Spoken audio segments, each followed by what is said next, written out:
Dan Schneider. How you doing? Thanks for coming in. I usually enjoy. I always get some benefit out of speaking about my cause, my mission. So I watched your Netflix show, and I thought, this guy's relentless. Yeah, a lot of people say that. And, I will say this. You're fortunate when they do a video like that or a documentary like that.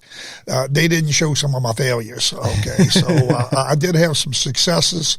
And the other thing unique about that story, too, is most of everything I did was from the time my son was murdered, 99, to 2005 when Katrina hit. And then I had kind of like nothing for a couple of years. Okay. And then I got back at it. Okay. But in a more limited way. Okay. So most of that story was from 99 to 2000, almost 6, the end of 2005. And so, but yeah, a lot of people say relentless or determined. When I was thinking about naming the story at one time, and I suggested this to the documentary makers, my aunt said, what was the phrase she used? Not determined, but it's going to come to me, but it isn't coming right now. She gave me a name, and at first I didn't think it was it, but then it was. But they called it the Pharmacist, and I wasn't pleased with that at first, but it's been great. Okay. Yeah, well, it's easy to remember. That's the big benefit about a 2-word name for something, and it's unique. There's nothing else named the Pharmacist out there. Absolutely. And then, pharmacists have a certain degree of respect in most cases. And then, it's ironic because I'm kind of like either an accidental pharmacist, you might say. I mean, I chose the profession, but I really didn't enjoy it that much. Okay. It was a way to make a living. Okay. In fact, I even got out of it for a while and went to sales and insurance and investments. Okay. And then I went back to pharmacy because I got a little bit burnt out on sales. It was mainly commission sales. But it taught me a lot. In fact, that sales thing actually helped me solve my son's murder. Okay. I learned how to do something called cold calling. Okay, and I was able to use that eventually to find a witness to help solve my son's murder. If I remember correctly, you had met your son's murderer before, right? Oh, well, not before he murdered my son, but after. Yeah, well, like before he knew he was his murderer. I don't know if you want to start from the beginning or I'll let you handle where you want to go, but at some point in time, he was named as a witness by the police to me. Okay. And supposedly he named somebody and they arrested that person and that person was in jail. So it couldn't have been that person. Okay. Yeah. So obviously the kid was lying to some extent, but the police still didn't think he was the killer. And I'll be honest with you, I probably didn't either. He was only 15 years old. Okay. And so, but I was frustrated. The police really didn't work on the case. It's kind of like a drug deal going bad. They didn't put a lot of energy in it. And when they screwed it up a little bit, they totally lost interest. In fact, they eventually would work against me because they didn't want their shortcomings exposed if it ever went to a trial. Okay. And so what happened was, though, I still thought the kid was a witness. And so me and my wife went Sunday one day we got his address, and the DA gave it to me. The police wouldn't give it to me. The DA gave it to me, and he said, look, you're not going to go over there and kill a kid. I said, no. I said, I think he's the witness. I mean, I actually believed he was the witness. Okay. He rides up on his bicycle. I'm on his grandma's porch, and he rides up on the bicycle, innocent-looking 15-year-old kid. And I sit there and I read my son's poem titled 12:01 a.m., okay, and it was about the death penalty.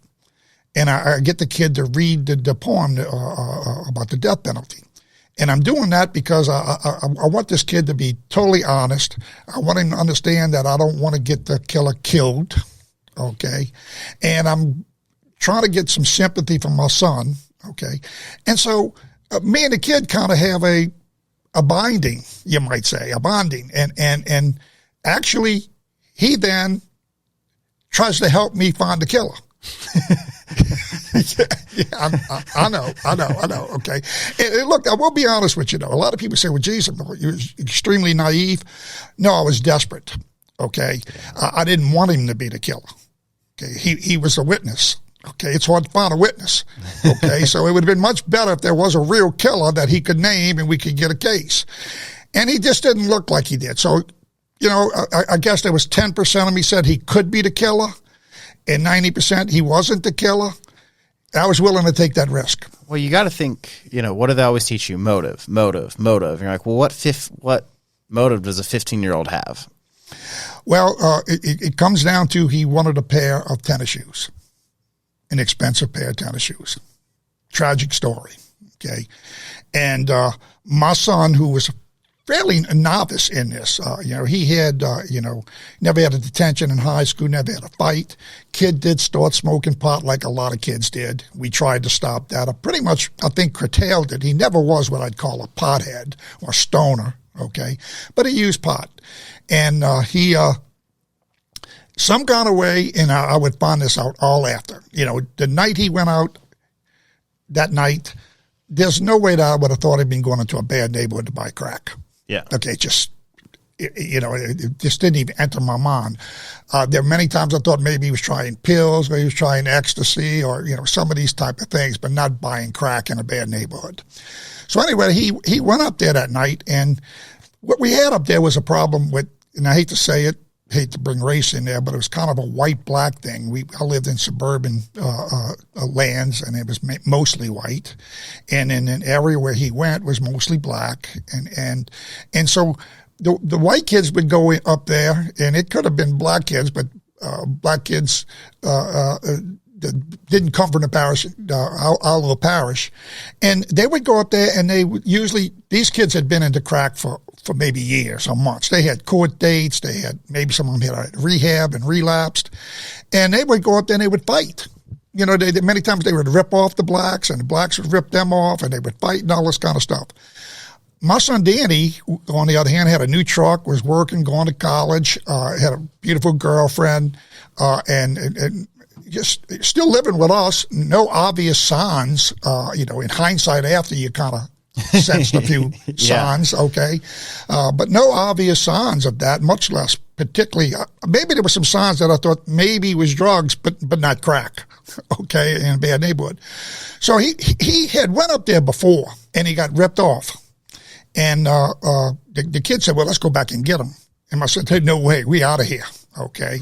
And so, but that might have been a little bit earlier stage. So the night he went up there with when this kid approached him, which I eventually would find out after months and months of investigation and finding a witness and putting pieces together and whatnot, my son basically went up there and to score, okay, and the kid stole his money. Well, this time he didn't stole any crap with the kid, apparently, okay? He left, went down a block, but the draw of that drug, okay, his cravings must have been so bad, he said, well, I'm going to go back. I got a few dollars left. I'm going to go back around. And he thought the kid would be gone, okay? He thought he'd find somebody else and buy a little bit of crack, okay? Well, the kid's story, if you want to believe it, is he got afraid my son was coming back to get him. Okay, because that had went on a lot with these whites and blacks in that area. My son wasn't to that stage just yet, very unlikely. Now, did he curse him or something? Who knows? Okay, but any event, the kid also claims that he wanted to fire a warning shot at my son just to scare him off. Okay, so he claims he wasn't trying to kill him or even shoot him. It's crazy, but there could even be some truth to that. My son, when he did see the kid coming up to him and maybe even saw a gun, he attempted to flee, okay? So the truck kind of lurched forward. Also, he threw himself up and out of the way, but his seatbelt caught him. Okay, most of those kids up there didn't have seatbelt cars, okay? His seatbelt caught him, okay? And the bullet hit his arm and ricocheted into his head. So it's a tragic story, but who knows if the kid actually intended to kill him, but he wound up killing him, okay? Yeah, and you can say this. Not a lot of 15-year-olds have experience with guns and shooting them and aiming. And, there is this thing of that, like, I know. So, well, again, I will say this.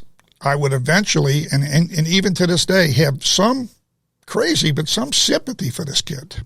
Okay. He was 15. His mom and dad were both in jail. Okay. He lived with his grandma, and wasn't the brightest card in the deck to begin with. I think he might have been a little bit slow in a sense. And success in his neighborhood was, selling drugs. Yeah. And the guys that have some money. Okay. And that particular, he wanted these shoes. And that's why he actually stole the money. Okay, the first time, and never gave the drug because he could return that drug to the dealer or sell it to somebody else and never have to turn in the amount of money for that amount of crack.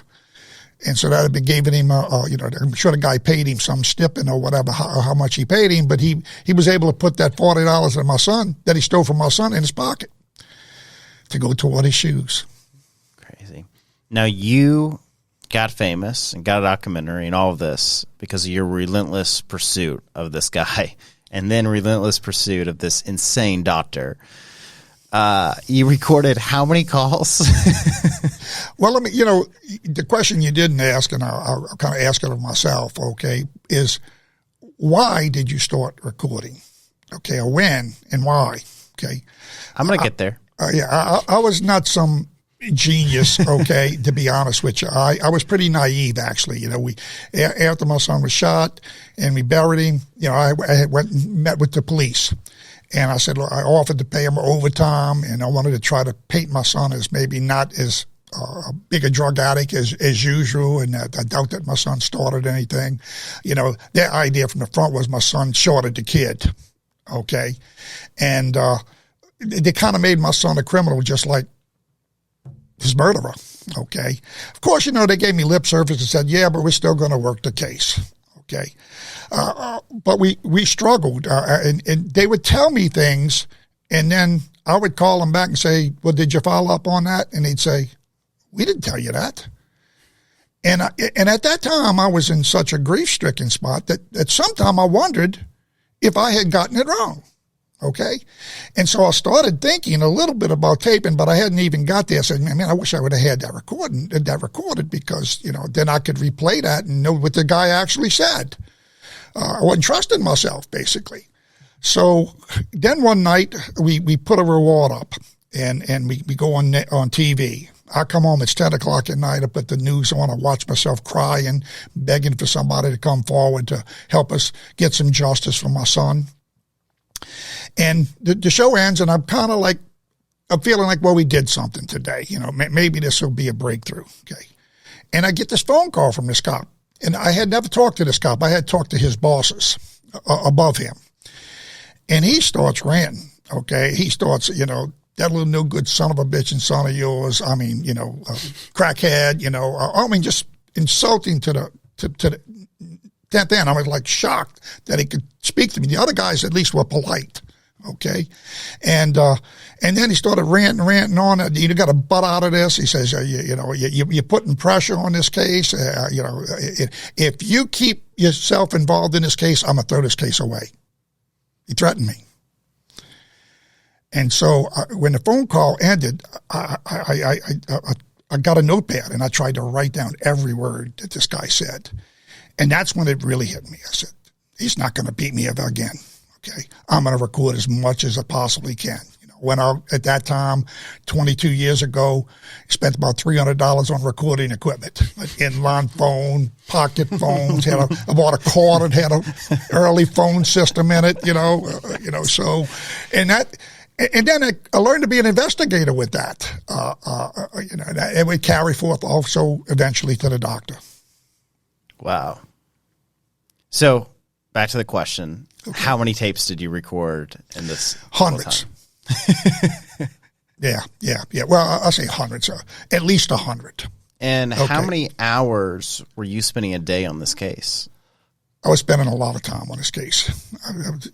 I would say mentally, really, probably almost around the clock, unfortunately, but, easily 12 hours a day. And always studying, always trying to, they'd put hurdles in front of me and I'd have to try to figure a way around a hurdle. And it was a really complicated case. But in fairness to the police, in a sense, it really got complicated when I actually found a witness. There was a gold mine that I found a witness, And she tells me, I called Crime Stoppers just a couple of days after your son was murdered. And she named the kid that really was the killer. And they brought the kid in. They turned him into a witness real quick. Okay? And so she gave me her number, her Crime Stopper number, her identity. Okay? Well, it put the cops in sort of an awkward position, all of us, okay? Even myself. I didn't want to expose her anonymity, okay? And the cops theoretically couldn't because it would hurt the Crime Stopper situation. So it was a real tedious thing that we had to work around. And maybe later on I'll tell you how that ended and how we actually brought it forward. I don't know when the right time to talk about that is. But well, I mean, people can watch the documentary, and that's what I want them to do. yeah, they can. But there was a lot that wasn't in the documentary. Right now I'm doing with a studio called The Ranch down in my hometown, and when Disney does movies and Hulu does movies and major productions go on, they use their studios, but they also do some narrative stuff. So they work on me right now. We may develop either a series or another documentary on the untold stories of the pharmacist. So you may get a little bit of the untold stories also. Yeah. So let's dive into that. What are some of the biggest untold ones? Well, one of them, and I'll hit it right now because we just talked about it. Okay. I got to condense it a little bit here because it would take hours to tell the whole story. But I make a phone call after I'm desperate. I'm almost ready. A lot of people said this guy would never quit. Okay, well, I was about this close to quitting. Okay, and probably it wasn't me, but my wife was crying, and you're going to get killed up there, and the sheriff down there was saying, Dan, you got to stop this. You're going to get killed. You don't know what you're doing. That was my sheriff, who was friendly, okay, but he just didn't want to see me get killed up there. And so I had a lot of pressure from friends and whatnot, okay, and it really looked like after, so I was almost ready to quit, and I told my wife, I said, give me 30 more days, and this is like September, okay. I said, give me 30 more days, and then if I can't have a breakthrough, I'll give it up. So believe it or not, it's really, really, it's almost a mystical story or a religious story or whatever. But I went to my son's grave on September 1st, which happened to be my mother's birthday. I'm born September 17th. My son was September 27th. So September is a big month for me, okay? And I went there and I kneeled on these rocks and reached my hand up to touch his grave. He's in like a mausoleum type of thing, okay? And I wailed and cried out for God to help give me the courage to quit.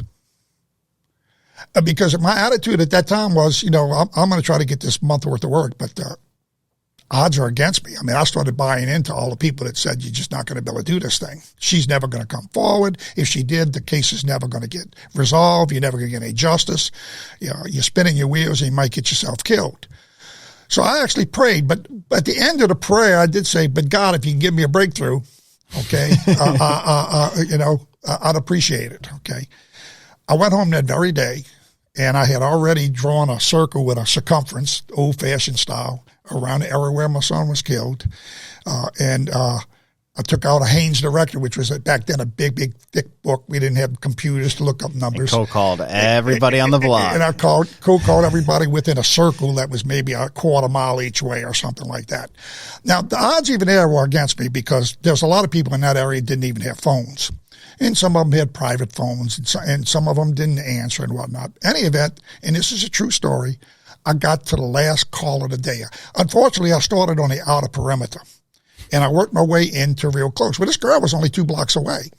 She was the last person I called, and my little spiel was, my son was killed in his red pickup truck about 9 months ago, and everybody thinks the case is solved because they had arrested someone.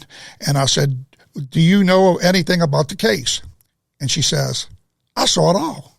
I called Crime Stopper. My Crime Stopper number's this. I'm good friends with the killer's mother. I babysat the killer. Wow. And I was excited. And then I realized she still didn't really want to come forward. And she said, well, no, I called, but I don't want to come forward. I'm going to get killed. And she was right. probably would have. Yeah. All right. And so I had to work for another 9 months. At first, I was going out trying to find. Now I know that the witness is probably a killer, so I'm not dealing with him anymore. I dealt with him the first 9 months. I didn't deal with him the second 9 months. Okay, all right. But I also wanted to verify her story. And in my investigation, I could never get a second witness. I was trying to get a second witness so she wouldn't have to come forward. Okay. I could never get a second witness to come forward. Same problem. I ran into a couple of witnesses that told me basically the same story she did. We had less of a chance of getting them to come. I started developing a relationship with this girl. She came to my house. She wanted to come to my house. She wanted to see my son's bedroom. She wanted to see my son's grave. I went with her to visit one of her graves of a relative that she had down there. And, my son's grave is a beautiful mausoleum and all that.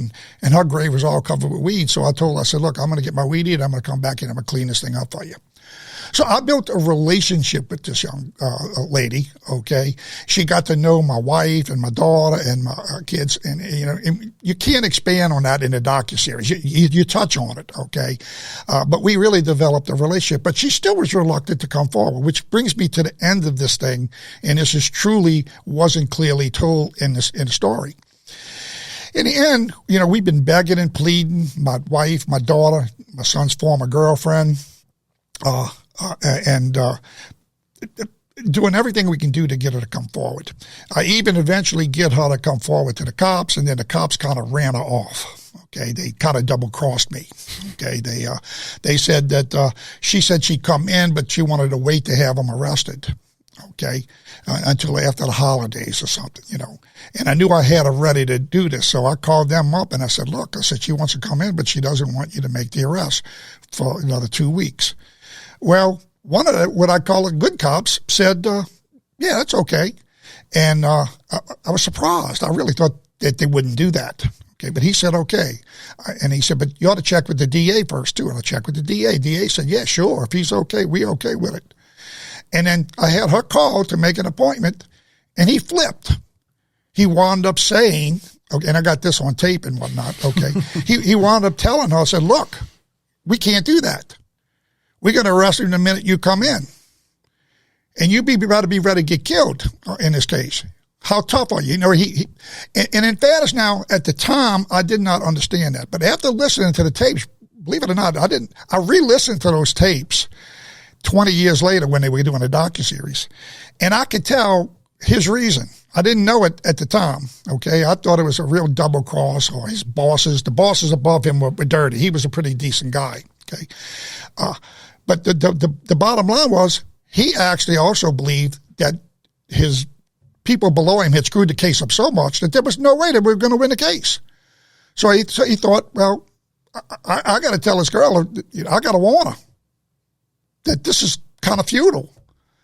And he actually did that. And I almost lost her. I had her this close and I almost lost her, and so again, I didn't give up. And she had asked me, she said, well, Mr. Dandy, she said, would you have done this for me? And I said, well, if I lived in my neighborhood and it happened, I would. If I lived in your neighborhood, probably not. But I need you to come forward. Okay. Yeah, I need you to be better than me. That's right. In essence, okay. Oh, no, very, very tough. But also, she also then called me and she said, look, I'm pretty sure they know who I am, that I'm a potential witness. Those things get around. I had driven up there a couple of times and picked her up and all. We tried to disguise it as best we could. She'd walk a block away and whatnot. But I'm pretty sure it got around that she was. And she said there's one of the drug dealers that actually, the kid that killed him was a runner for this drug dealer. He said, but the actual drug dealer was kind of hanging out in her corner, kind of like intimidating her. Well, again, I didn't know what to do at first, so I called the police. And they said, "We can't do anything. Yeah. we can't do anything." Yeah. I called the DA's office, and they said we can't either. The Crime Stopper thing is kind of screwing us up. She's got to come forward. We can't even know. We can't even let anybody know that we know it's her. Yeah. I mean, in fairness, they did have that quagmire too. Okay, so I said, what can I do?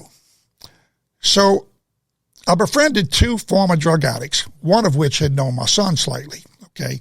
And I had learned something about these kids, and they had frequented that area. And so I contacted these 2 kids, and I said, look, I'd like you to go up there with me, and I want to see if this guy's hanging out in the corner, and if he's the dealer, okay? And because the dealer that sold my son, the dealer was a guy named Militon. That was his nickname, Militon. And I said, I want y'all to identify him. And they said, man, look, what you going to do? And I said, I won't do anything. I just want you to identify him. I said, I might go back, but I want to know who he is. So sure enough, me and these 2 kids go up there, and we pull up on a corner, right where, this corner is right where the girl lives. And sure enough, he's hanging out in the corner.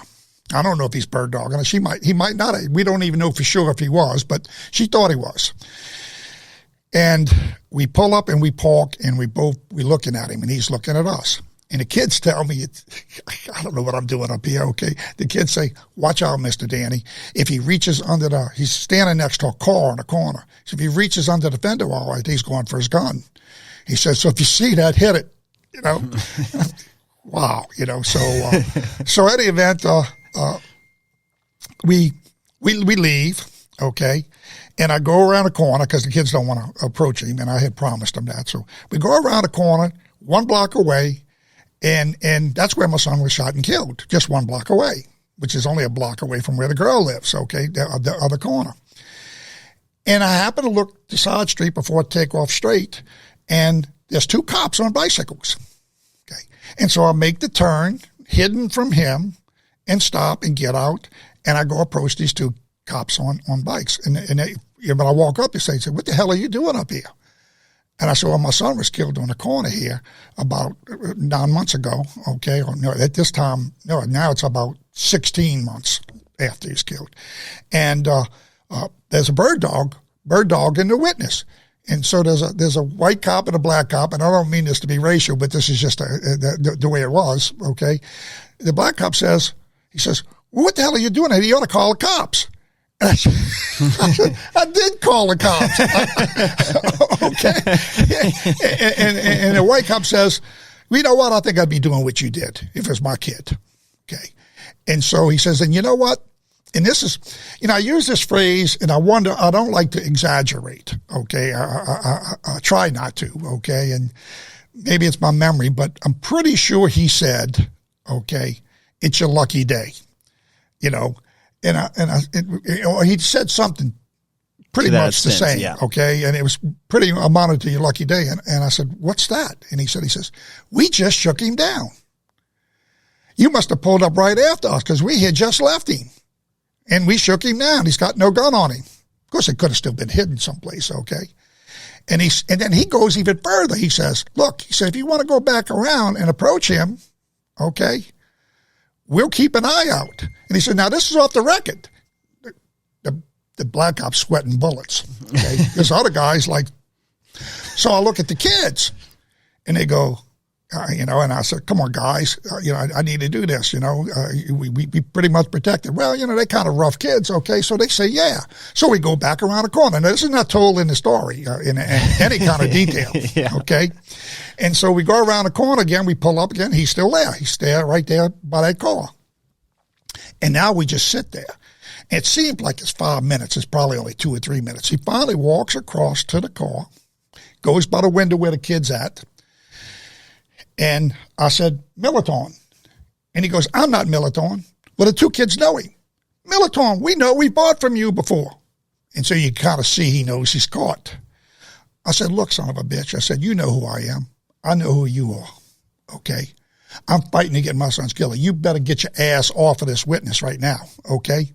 I said, I'll come up here with a tank or whatever I got to do, a machine gun. I said, I'll shoot the whole damn place up, okay? And I said, more than that, I said, I got money. I said, I'll run a 4-page ad in the newspaper, okay? And I'll outline all of your runners, and I'll put your frickin' ass out of business. Well, sure enough, we leave. Okay? It's the most gangster thing ever. Okay. Yeah. So we leave, and I call Shane back, the witness. I call her back, and she says, he's not on my corner anymore. Okay? And when she found out that was my way of showing her I was willing to put my life on the line. Yeah. Okay. And so then it even triggered the police now to finally come up with an innovative way because they knew somebody was going to get killed. Okay. I was at a boiling point. I was almost even ready to expose her. Okay.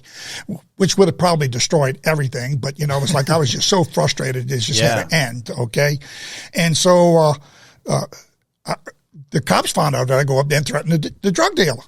And they go, Jesus Christ, you're going to get killed. He says, you know, we got to do something. So they formulate this plan. They go to the same corner, right where she lives, and they go to the houses around her, but not to her house. Okay. And they standing around, they're hanging around there a little bit, talking in the street. And sure enough, luckily again, happenstance, I guess, she's home and she notices them, which they wanted to be noticed. Okay. She walks out and she says, Mr. Danny sent you here? And they said, who's Mr. Danny? And she said, well, I'm the witness. I saw it all. And they said, really? Okay. Well, will you come in? And she came in. And the case was immediately going to at least a trial. You know, that's how it ended. I mean, that's the end of the investigation. Okay. And you spent 20 months on that? Well, all the way to his sentencing. My son was killed April of 99. He was sentenced in November of 2000. So, year and a half, I guess, something like that. Was there any peace when he was sentenced, or was it just kind of dead feeling? Well, you know, yeah, in a sense there was. Okay, obviously, it all of a sudden hits you like, we won. Okay, but I wasn't satisfied with the deal that we had to take, okay, or that we took. And I'll tell you a story about that too. But I wasn't satisfied with that. But at least for my efforts, something had gotten done. I got some measure of justice, okay, and I proved the damn cops wrong, and I proved the DA wrong. They had told me I was wasting my time. They had told me I was crazy. They had told me you're going to get yourself killed. Okay. There's no way you're going to solve the case. Okay. And I was able to shove it up their ass. Okay. And so it was also a battle between me and the cops, in a sense. Okay. To find my son's killer. But back to the sentence too now. We didn't want the death penalty. My son had written this poem called 12:01 a.m. By the way, he's declared dead at 12:08, which means he died before that. Now, we're not sure. I'm not sure it wasn't exactly, but it was around the time that he titled his poem. Okay. And I can't recite usually the entire poem. I wish I'd have brought a copy of it. I'd have read it to you, but I can cite some of it just to give you an idea. It starts off, wrong turn. It's like a mystery story. Life burns. As Stephen King writes down his words of glory, critics rave. The parents of the victims are going to pay a high price to watch his pain, something like that, okay? And toward the end of it, he goes, a flip of the switch in the dark of the night, a life taken for spite. New killers are born. In life, this just doesn't fit, or does it? And that's not every word of the poem, but you get the flow because it kind of defined the story. It even talked about a movie, a blockbuster hit, Stephen King telling this story. And I'm sure, you know, it was probably coincidental, prophetic, okay, but it was prophetic, okay. Gosh, and gives you chills though, doesn't it? Yes, it does give you. So you wrote this poem about a story similar to his. Yeah, and defended the killer. Right before he died. No, he wrote it about 4 years before he died. He wrote it when he was 17 or 18. He died when he was 22. That's right. Yeah. Unbelievable. Unbelievable. That's the poem I read to the kid to show him that, thinking that if he thought I wasn't going to kill a killer, he might really help me find the killer. Okay, well, I'm talking to the killer. Now, if it wasn't for that poem, would you have pushed for the death penalty? Probably. I initially was for the death penalty. Okay. And me and my son even debated it. I remember, in hindsight, I remember discussing it with him, and I was for the death penalty. And I really pissed him off. I said, Danny, I said, I agree with you, son. We probably shouldn't have the death penalty. I said, because they're not doing it the right way. He goes, what you mean? I said, they're not killing them fast enough. I said, dude, it really has almost no merit. If you wait 10 years to kill somebody, the people in the neighborhood didn't see the consequences of that. Okay. And I believe that. And so I would have been maybe against the death penalty only because it wasn't done right. Okay. But he got mad. He said, no, Dad, it's just the wrong thing. And don't get me wrong, this kid wasn't 100% religious. He was even kind of almost agnostic a little bit, a doubter in a sense, even though he did write about God some. So I think he was a little closer to God. But he was a typical kid trying to figure out things and whatnot. And so I even asked him, I said, if your mother or your sister got killed, would you want him the death sentence? And they said no. So we took that off the thing real quick. But we were initially, when we made the deal, we were going to get like 30 years. This would have brought the kid, now he's about 17 or 18. By the time we actually get him arrested, at least he's like 47, okay? And it's a severe penalty, but he'll come out and he's mature and maybe he won't hurt anybody, okay? And so, but when we really got down in the courtroom, the kid didn't want to go to jail for 30 years for sure. Okay. But he also didn't want to go to jail for life. Okay. So they whittled it down to 15 years, and I almost wasn't going to take it. In fact, we called the whole thing off. They were getting ready to bring the jury in and all this. They called the whole thing off. I said I had to sleep on it. The judge said, I want you to sleep on this, Mr. Schneider, before you make this decision. Well, I talked to the DA. He says, look, I think we got about a 50-50 chance. Okay. At the time, I believed him. Okay. Now I don't even think we had a 50-50 chance, but we might have had some chance. So I went home and I started trying to rationalize. Okay. And he did say one thing to me. He says, but can you stand him walking out of this courtroom free and innocent, found innocent? And those words stuck with me. So I went home that night and I prayed and I talked to my wife and I studied and I said, you know what? I'm going to give him the 15 years. Okay. And if I want to kill him, I'll kill him when he gets out of jail.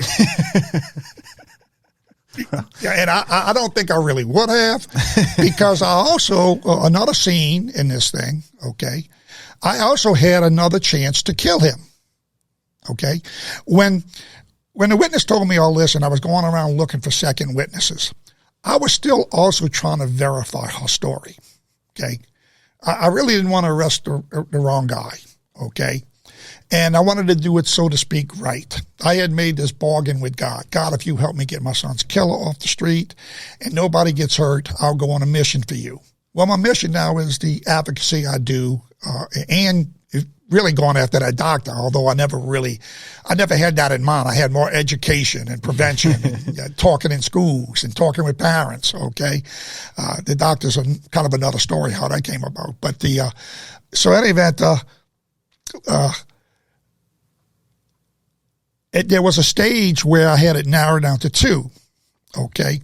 The first guy that they arrested, that the kid named, and the kid. And I was pretty sure it was the kid because I kind of was now believing the witness, but I wanted to make double sure. So there happened to be a neighbor that lived a couple houses away from me. I live in an upper middle class house with 3,500 square feet, 2-story, all nice homes, kind of like this neighborhood, okay? And neighbor walks down the street. He sees me cutting the grass. He says, Danny, he says, you know, look, man, I admire what you're doing. He says, but you're going to get killed up there. And he said, look, he says, I know. He says, you know, I live a couple of houses from you. I knew him vaguely. We knew each other, but not real well. He says, you don't know my past. I had serious drug issues when I was younger. He says, I used to hang out up there. Okay. I lived up there for a little while. I used to fight. I got shot at. I shot at people. Okay. And, you know, I was all strung out, And he said, you're going to get killed. And he says, I'll tell you what, I'll go with you. He said, are you carrying a gun? I said, no, I don't carry a gun. Okay. I'm not a gun person. I didn't know how to use them. And I didn't want to accidentally kill somebody. And I got God on my side, I think, and that's kind of breaking God's rule, so I don't know, maybe it was stupid or whatnot, but that's what I did. He says, well, look, I'll go up there and I'll ride shotgun. So he literally went up there a couple of times. I interviewed people. Okay. And he would sit in the car and watch and cover my ass, okay? Now, most of the time I was up there by myself. Of course, I would go in and out real quick. I wouldn't stay long. Figured that don't give them time to find out that I'm there, okay? I took some precautions. I'd go up there with different cars. You know, there was a lot of intricate things I did to semi-protect myself. Well, he goes up there and he kind of gets tired of it. And he says, look, he says, I don't know. I think we're spinning our wheels. He says, let me tell you, if you got to narrow down those 2 kids, I got a retired drug dealer. How do you retire as a drug dealer? He says, well, he's an old man. He said he used to be the kingpin. He ain't the kingpin now. He says, I don't even know if he's doing anything. He says, but he still has a lot of contacts. I'm going to bring you to him, and you give him that story, and I think he can get you an answer. So I sit down on the porch with this old black man, okay? And he says, okay, he says, give me the information. And I write down the information, and I give it to him. He says, okay, do you want me to have him killed? That's the test that I had. $500. I could have had him killed. Wow. And what actually did stop me is that poem. Yeah. Okay. And my bargain with God to do it the right way. Okay. And at that time, I didn't know for sure the witness was going to come forward. I didn't know how much further I had to go in this thing. And I was burning out and frustrated and everything. So, but I didn't. The other side story to that story is later, 10 years after he was in prison, he got a 15-year sentence. He had to serve 85% of it. After he was in prison for 10 years, we arranged to have a meeting with him. He consented to that. And we did too. And we had a heavy psychologist. He had to talk to us and talk to him and all that. They had to make sure that I wasn't carrying weapons or anything like that, that I wasn't coming out there to kill him. Well, we sit down with the kid just like this, okay? And we didn't have the glass between us. They let us sit in a room. They had a guard standing right there, whatnot.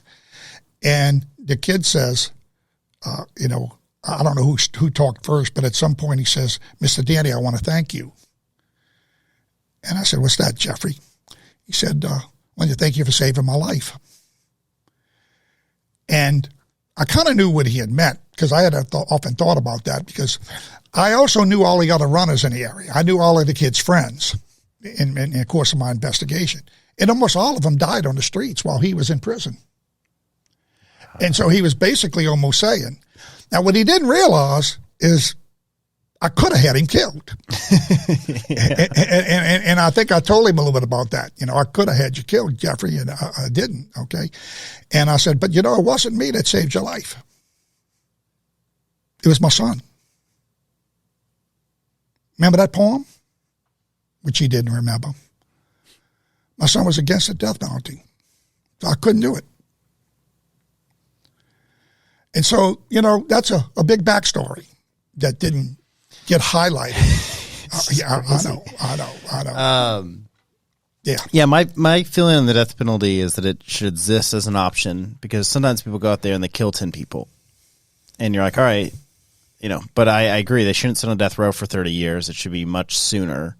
And I don't think it's for most people. I think it's the guy that killed 5 children. You know, it's like the really extreme cases that you're just like. I struggle with that, but my kid won the argument. Yeah. Okay. And I am a little more religious now, and I think God ought to make that determination. I didn't believe in the Old Testament eye for an eye, or that meant life for a life. Okay. We have jails now that can keep. Now, when I mean life in prison, I mean life in prison. I don't mean no chance to get out. Okay. Yeah. You wonder if that's just as that's bad. probably worse for them. Yeah. Than killing them. So at least we don't have to be new killers are born. That rings in my head. Yeah. That's what we actually become. We who are for the death penalty become killers. I know we can maybe justify it, but you shouldn't justify it for revenge. Okay.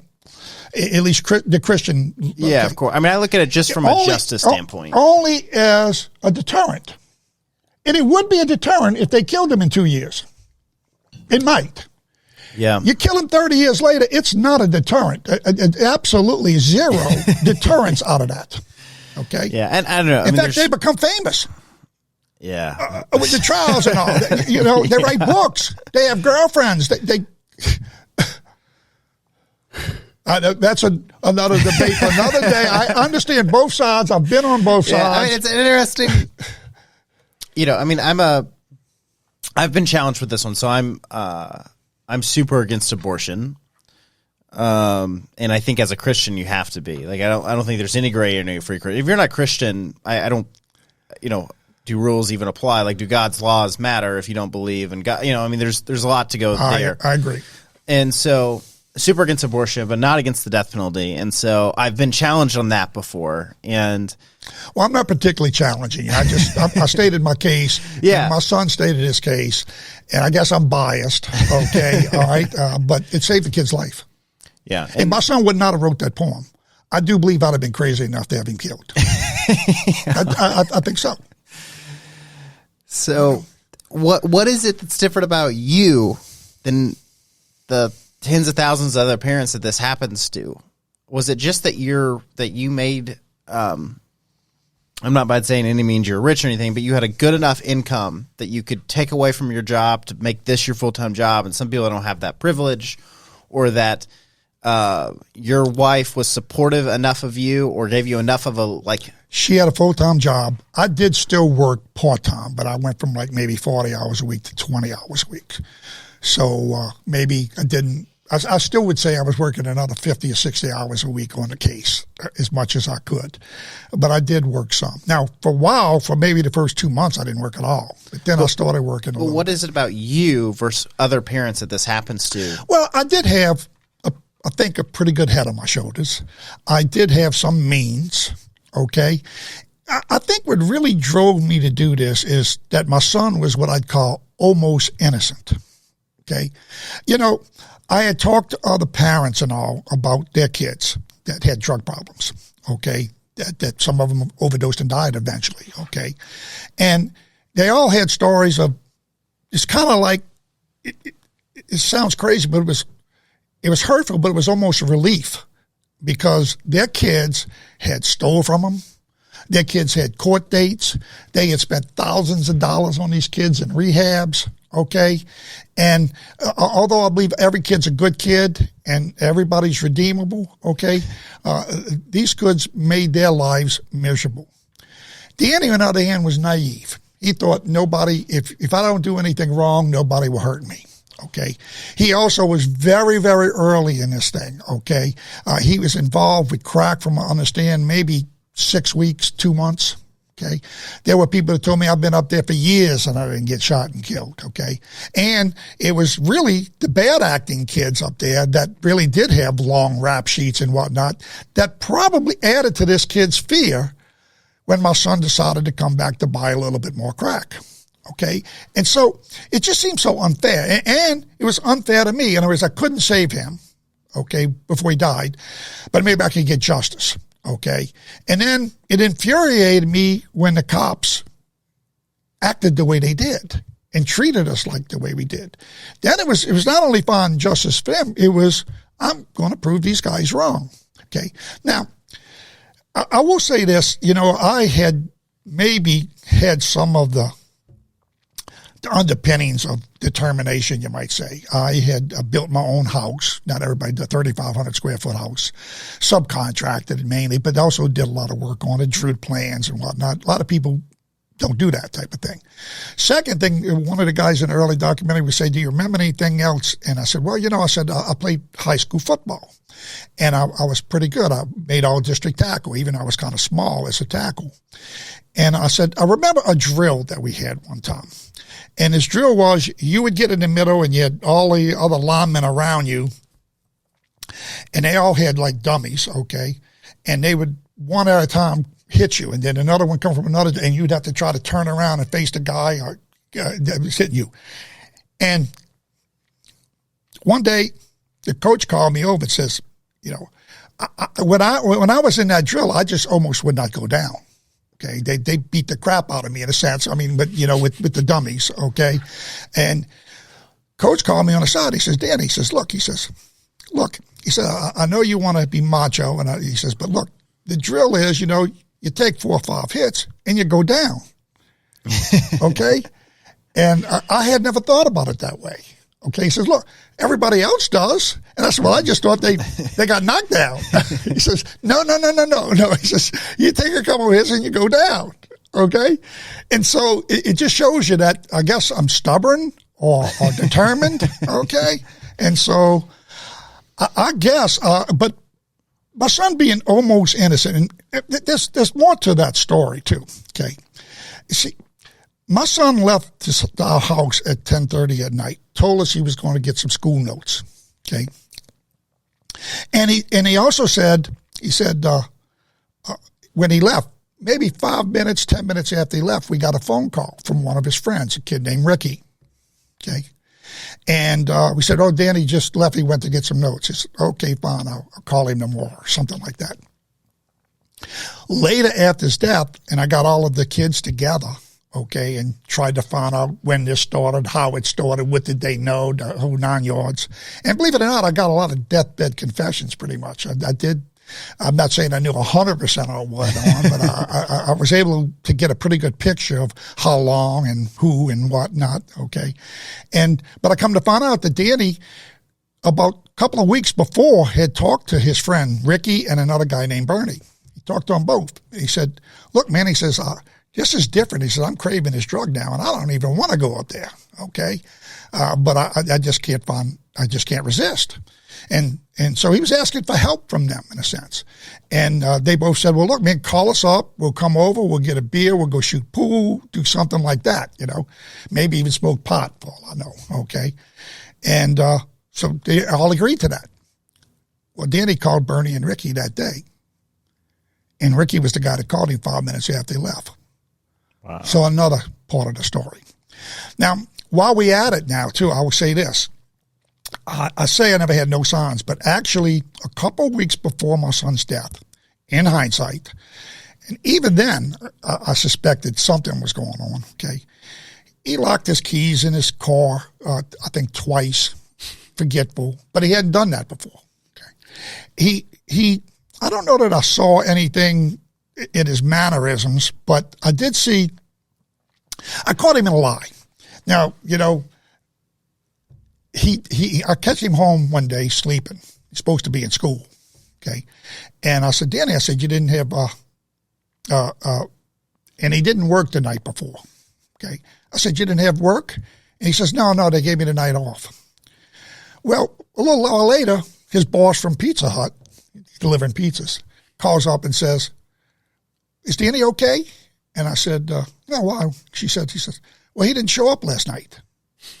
So I caught him in a lie. So I went to him and I said, Danny, something going on. And I said, are you using drugs? I told him about the lie and I told him about what was going on. He says, are you using drugs? He says, no, Dad. I said, I can have you tested, which I had him tested before and he passed the test. Okay. But he says, no, Dad, but he says, I'm depressed. And recently I had a friend of my aunt's committed suicide. Okay. And I immediately thought, son, are you suicidal? Okay. And he said, no, Dad. And this was a gift he gave us. He said, no, Dad, I got good parents. Okay. I got a nice truck. I got a great girlfriend. He said, I'm just frustrated with myself. I'm not doing as well in school as I would like to be. I don't know exactly what I want to do in life. Okay. And so I had it's sad now. Okay. But I had a heart-to-heart talk with him a little bit about that because I knew he had been asking me how much does a pharmacist make and how much does this person make. And I knew, like most kids, they like to do what their dad did or better. Okay.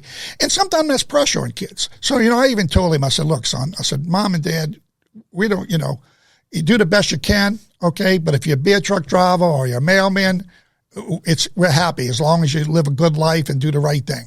Okay. And I told him, I said, make a to-do list and organize yourself and whatnot. And then I said, when I go to work in a couple of days, I'll get a prescription for Prozac for you, an antidepressant, and I'll get a sleep aid for you. Okay. In the meantime, I said, I'd like you to take a Benadryl and a beer. That'll probably help you go to sleep. He said, great, Dad. Well, just a couple of days later now, and this is now even closer to his death, because that was only maybe a week before his death. Okay.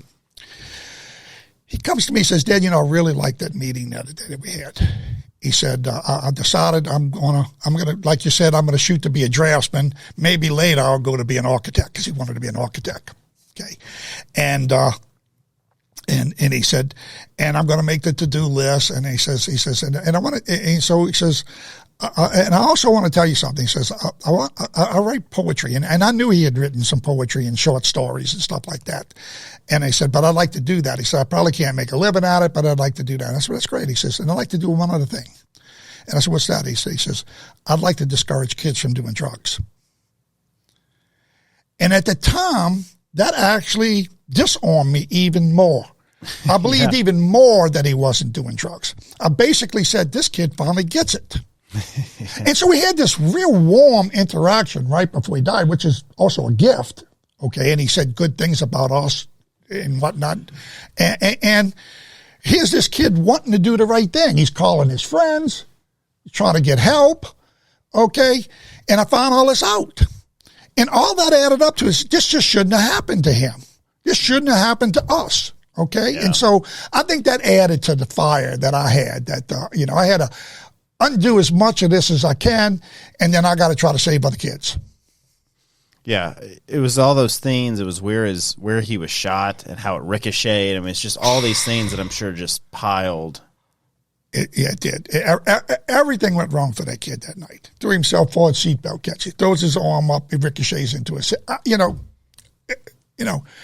It's just, the kid thinks he's coming back to beat him up. And my son's, in the past, that's happened. He just drove off, okay? He's got a few dollars left. He's going back to buy, And that added to my fury. Then the cops treated him like a piece of shit. Yeah. Okay. And in fact, you know what they do? This is another part of the story, okay? And this may or may not be told in the story, okay? They go to, I tell him where he works at. I tell him some kids to talk to. I try to help him with the investigation, okay? They go to his work. I get a call from his pizza manager. She says, Mr. Dan, the police were just here. I said, yeah, no, I sent them.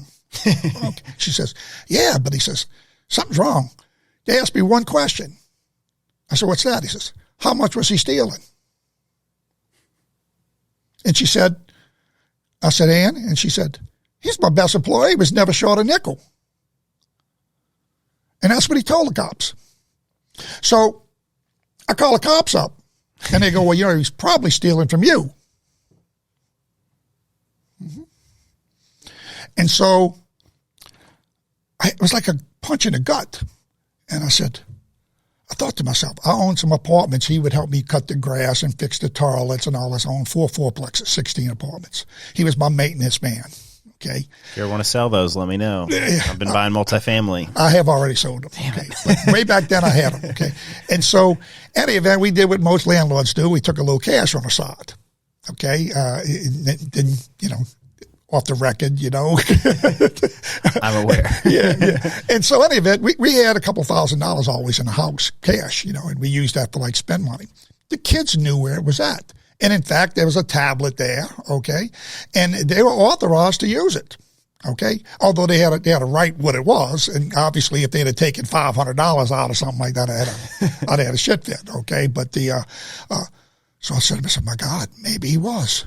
So I went and counted the money. Not a penny short. And I said, these son of a bitches, they supposed to be looking for his killer. They trying to find out what kind of criminal he is. Yeah. This kid was killing himself trying to save himself. Okay? How did you not have a heart attack? I mean, you're so intense. You work so hard at this. It's because you have health issues. I guess I'm okay. I don't know. I got a little bit of high blood pressure. I'm overweight. Okay. I take blood pressure medicine. It's controlled. I take cholesterol medicine to make sure my heart prophylactically. I don't know. I guess in that sense, I've been blessed. All right. So that's stage one of this.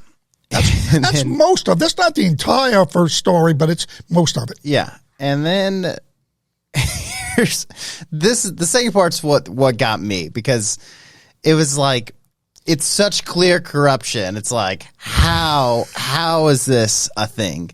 So I'll intro into the second part, and you can fill in the gaps, and we can go deep into, of course. So you go back to being a pharmacist full time, and you start to see a rise in what? What drug are you writing prescriptions for? I start seeing a rise in OxyContin prescriptions. All opioids, but particularly OxyContin, and they mainly from one doctor. But let me clarify something right now, too, though. Remember, I made a bargain with God. The bargain with God now, I have to go on this mission. Okay? So we come home from the sentencing, the day he sentenced, and we come home, and my answer phone is beeping. And I pick it up, and it's his high school teacher. I call him back. He says, call me back. I called him back. He says, Dan, he says, I don't know if you're ready for this. I don't know where your son's case is at. I don't know if it's been resolved or not. He said, but we have a Red Ribbon Week, okay? And we'd like to see if you're up to it, maybe you can come talk at school. Well, what was my bargain with God? Yeah, it's activism. Now, this happens the day I come back. Now, my wife is saying, we got to take a break. Like, you start doing that later. You start doing that later. But it was almost like an omen, okay? And the guy that calls me, his English teacher, was the guy that helped him with that poem, 1201. So was it named 1201? Yeah, it was named 1201 AM. I'm going to get you a copy of it. You can give me your email address again and whatnot. I'll send you a copy of it, okay? And he was killed at 1208. Declared dead. Unbelievable. I know.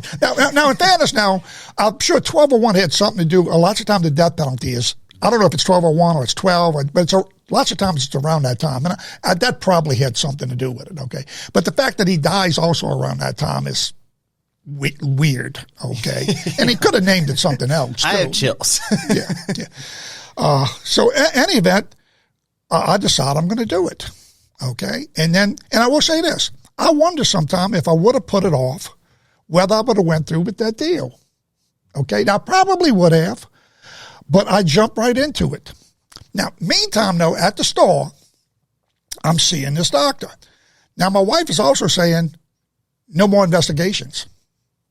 Okay, so I'm telling her about this doctor, and I'm seeing what the hell is going on, and I'm saying somebody's got to do something. So I do the easy things again. I call the cops. Okay. And I didn't work for her.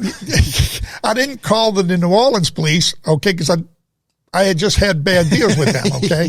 And she was in Orleans, just outside of our little suburban parish, okay?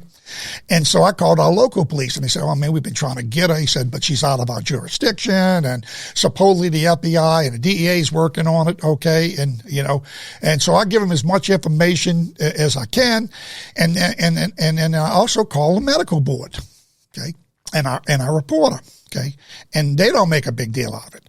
Now I'm all of a sudden saying, damn, I mean, and then I start having this feeling that, Dan, you're in the right place. Okay. Maybe God put you here. Okay. I mean, you alert right now. You're seeing things that other people aren't seeing. You're not turning your head away like most people would have done. Maybe I would have done that myself previously. I'm seeing young kids that's 22 years old, look like my son. Okay. And they taking these drugs and I'm going to funerals. They overdosing and dying. Okay. And you got this one doctor out in New Orleans East, we would later name her the Wicked Witches, the East, okay? And so I started my investigation. I started asking patients, and I brought my recorder, and I would start recording them. I kind of used some of the things, okay? But even before that now, another funny part of the backstory is the wife still wanted me to take a break. Now, I'm already starting to talk in schools, but I'm not sure I want to do this investigation, how deep I want to get, okay?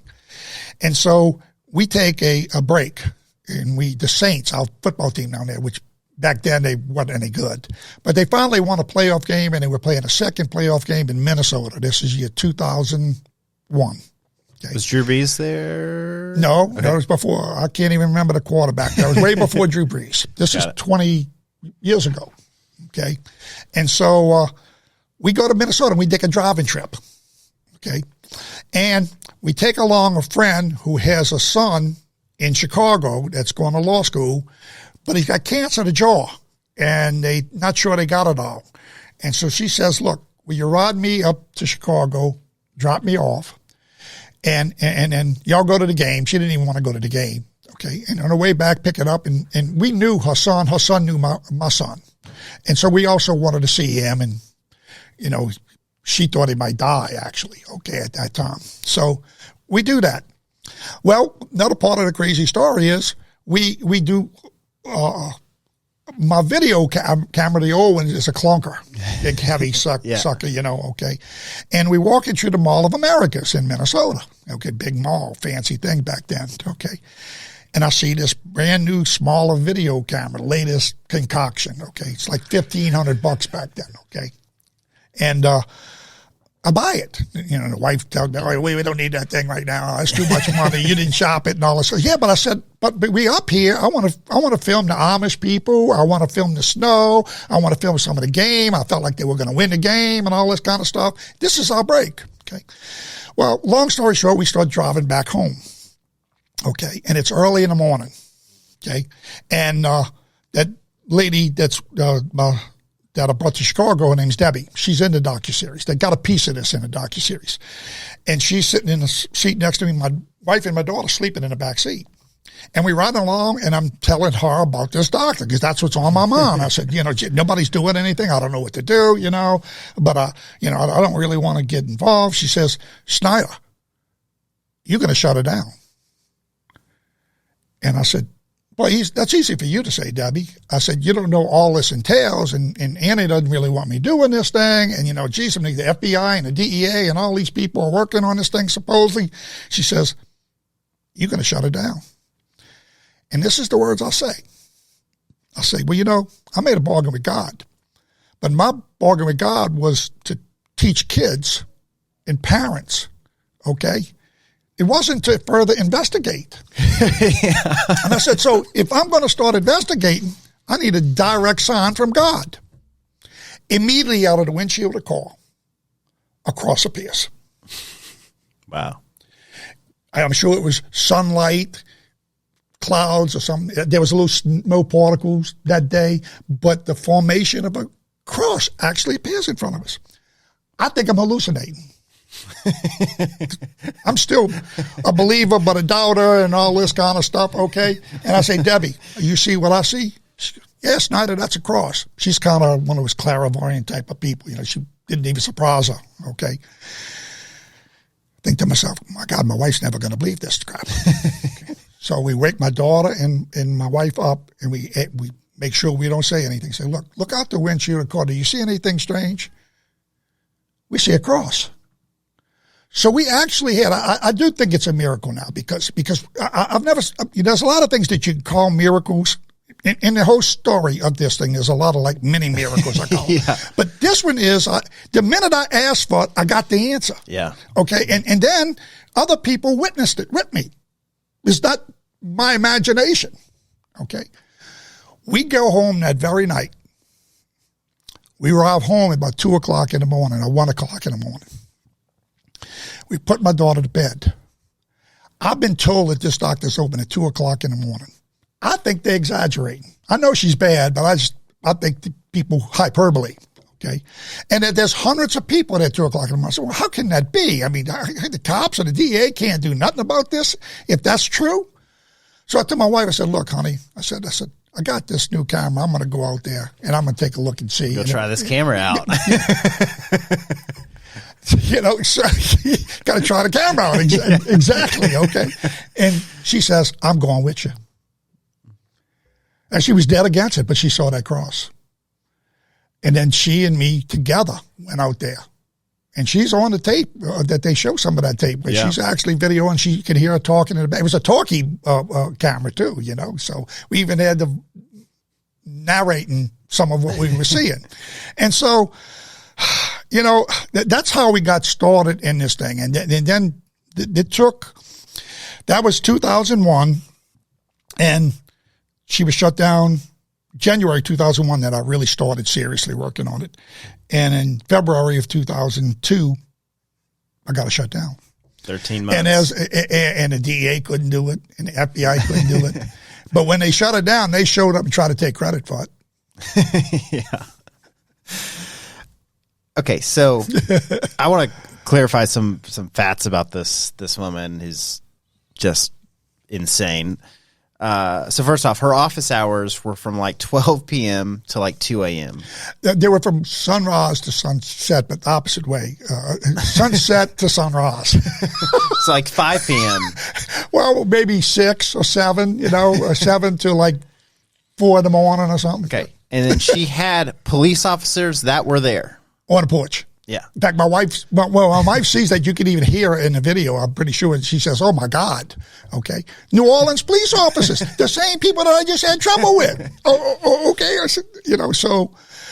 And then at one point, she tries to get you to go away by offering you prescriptions, right? Is that somebody else that? No, that is somebody else. This is what it was. It was that IT guy that set up her printer. He tried to pay her. This is how crazy this lady is.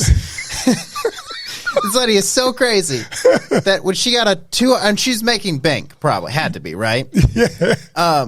She got like a $200 invoice for somebody that fixed her printer. Yes. And this guy worked for a company. It wasn't his own business. Yeah. She said, "I'm going to give you a prescription for this instead of pay this invoice." Yeah. That would have normally cost $200 for a visit. Okay. Now, by the way, this kid had issues.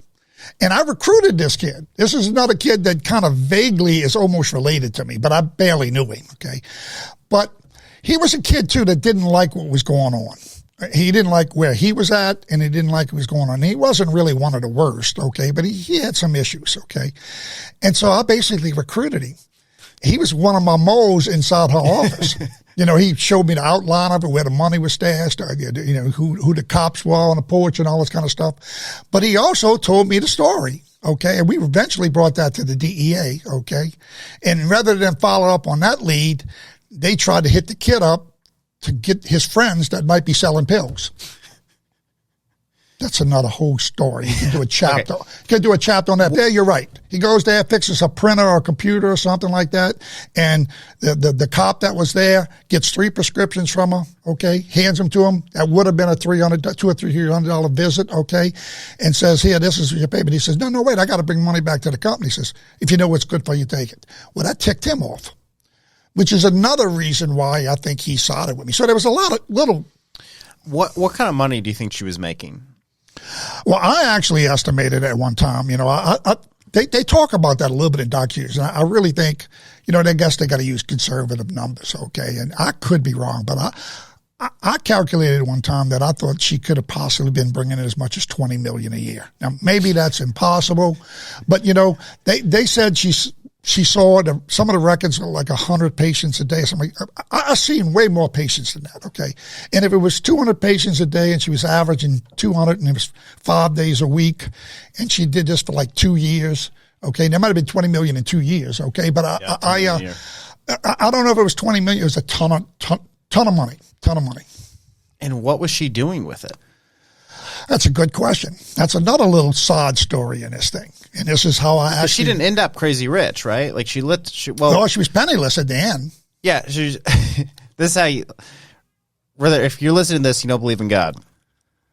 She got in a car wreck and got like... where she can't move anymore, right? Right. Yeah. That's the most God... I don't know. Karma got her. I don't know if karma's real, but this lady... got like hundreds of thousands of people hooked on drugs and then got almost killed in a wreck. There's some funny stories about her. She did make an attempt. She was summarily suspended, which was the first doctor that was summarily suspended. We didn't emphasize that either. I don't even know if there's been another doctor summarily suspended. What does that mean? What it means is usually they give a doctor a warning and he's got to go to trial. He's got to kind of like they've got to make a case against him, okay? But he usually gets to operate for a period of time, okay? Summarily suspended means he's such a threat that you shut him down immediately. Okay. And I had to find a smoking gun on that. That's kind of in the story a little bit, okay? And I actually do find a smoking gun, another God thing that walks into my store, a perfect setup, okay? A smoking gun where she writes prescriptions for a young girl who weighs 100 pounds that the dose as prescribed would kill her. Now, usually the dose as prescribed, she can always make an excuse that, the reason why they died is they overdid it, which in most cases was the truth. But with this girl, which it probably was for her mama, probably. She was using the girl to get the doggone pills, okay? But she wrote it. And then another strange things happened. Me and her was on, she knew I was after her, okay? And so many times I would call her on things and she wouldn't even answer me. I took a shot at calling her, okay? Because I'd already gotten with the medical board. We were working on this case, okay? And they wanted more. So we need a smoking gun for us to actually move and summarily suspend her. Well, then this girl walks in, and I got this situation, so I call her. Call her, and she confirms that everything's right. She agrees with it, calls me an effing, who made you an effing doctor? And believe it or not, though, I did screw up in my recording. I didn't have my recorder that day. I could have killed myself, okay? But we had a speakerphone, and we got everybody in the store because we wanted to hear what she said. We didn't know she was going to say that. I thought she was going to deny that she wrote the script. She could have said, oh, I didn't write them scripts. That's forgeries. Maybe we could have disproved that, but that would, she said, I wrote them. Okay. Yeah. And then I said, well, as prescribed, it would kill him. And she says, who made you an effing doctor? Yeah. So I was able to give that to the medical board, and they said, well, this is it. Bingo. They had the black pickup truck. I mean, the story is that individual people have way more power than entire government agencies. Yeah, yes. And I will say one thing. I had something. Once I was able to motivate the medical board, they could shut it down based upon a preponderance of evidence. The police, they have restrictions and things they can do and they can't do. Now, I don't give them all those excuses, okay? They had plenty of time. She was so out of the box. I actually do believe there's a chance that the FBI, one of the agents at the FBI was in cahoots with her. Maybe being paid off. You say, where did the money go? Okay. And I know she was involved with somebody else. In the course of my investigation, I uncovered a few things. And back to what you just said, okay? Where did the money go? Because I reported it at IRS too earlier. That was one of my first things I did. I figured this woman, let's get her on. If we can't get her, like Al Capone, we get him on. You're scarier than any cop. I would hate you coming at me. I was committed, man. God had spoken to me. I was fighting for these kids. You're like, I'm running the numbers. She's not paying taxes on this. Well, I had another mole. Okay, another guy named Mike, and he was another mole. I had befriended him. And he was another guy that was one of our patients, okay, but he wasn't selling drugs. He wasn't really abusing it too bad. He was a drugstore addict. He was hooked on the drugs, okay? And lots of times I would give him a little break, like maybe I wouldn't give him a bad time, okay? So I befriended him, and he comes to me one day and he says, Dan, he gave me a lot of information, but he comes in one day and says, Dan, something really strange happened. He says, I went to get a passport, and there's this big building in New Orleans where you had to go to get your passport back then. And when I was in there, one of her cops, her bodyguard cop, okay, was in there, and he was getting a passport, and I asked him where he was going, and he's going like some Cayman Islands. And I go, damn. Now, it was speculation, but to me, this is worthwhile. Well, I contact the FBI. Well, first I contacted the DEA. They said, oh, no, you got to go to the FBI with that. First I contacted the FBI. They sent me to the DEA. They're ahead of us on this case. Now I go to DEA, and they sent me back to the FBI because it's maybe money laundering, I guess. So maybe that's the case. I make a phone call to the FBI, and then I have a big run-in with the FBI, okay? And one of the agents there seemed like he was stalling, okay? And so, and it's too much of a story, but there's a couple other indications that this guy might have been dirty. I don't know that I could prove it. I eventually would go to the feds in reporting. And they did take all the information, and they said they were going to look into it. And I said, can you let me know what happened? And they said, you'll never know what happened. Okay. And he did leave the FBI shortly after that. I don't know if he was fired or he just quit, but he left the FBI eventually. Okay. I actually kind of ran into an underworld too. There was another politician there that she was in bed with to some extent. I caught them two together in a meeting, or I was able to observe them in a meeting. Okay. Believe it or not, the FBI guy was there too. Okay. Now the question is, was he there as part of the meeting? because I didn't see him come out with them, okay, but I saw him, and I almost could assume he came out with them, okay, but maybe he was also there observing him. He was in plain clothes. Yeah. But I recognized him, okay. It's a really, really long, convoluted story, okay, and I still to this day don't know whether he was dirty, but let me tell you, he had the ability to stall that case or to not make the move. And I wonder if you heard on that docuseries too, after all that fell apart, then the FBI is chasing me and they saying, we're going to arrest you for interfering with our investigation. Because everywhere I went, they were. and I was. Okay. And so maybe I sort of was in a way, maybe, I don't know. But, again, so then they tell me, they said, after this black politician runs for election, we're about ready to close in on him. Okay. And they tell me to back off. They actually call me up and they say, look, Dan, we need you to back off for a little while. You say, no, sir.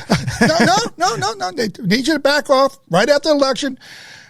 So then I started believing, they were going for the bigger fish.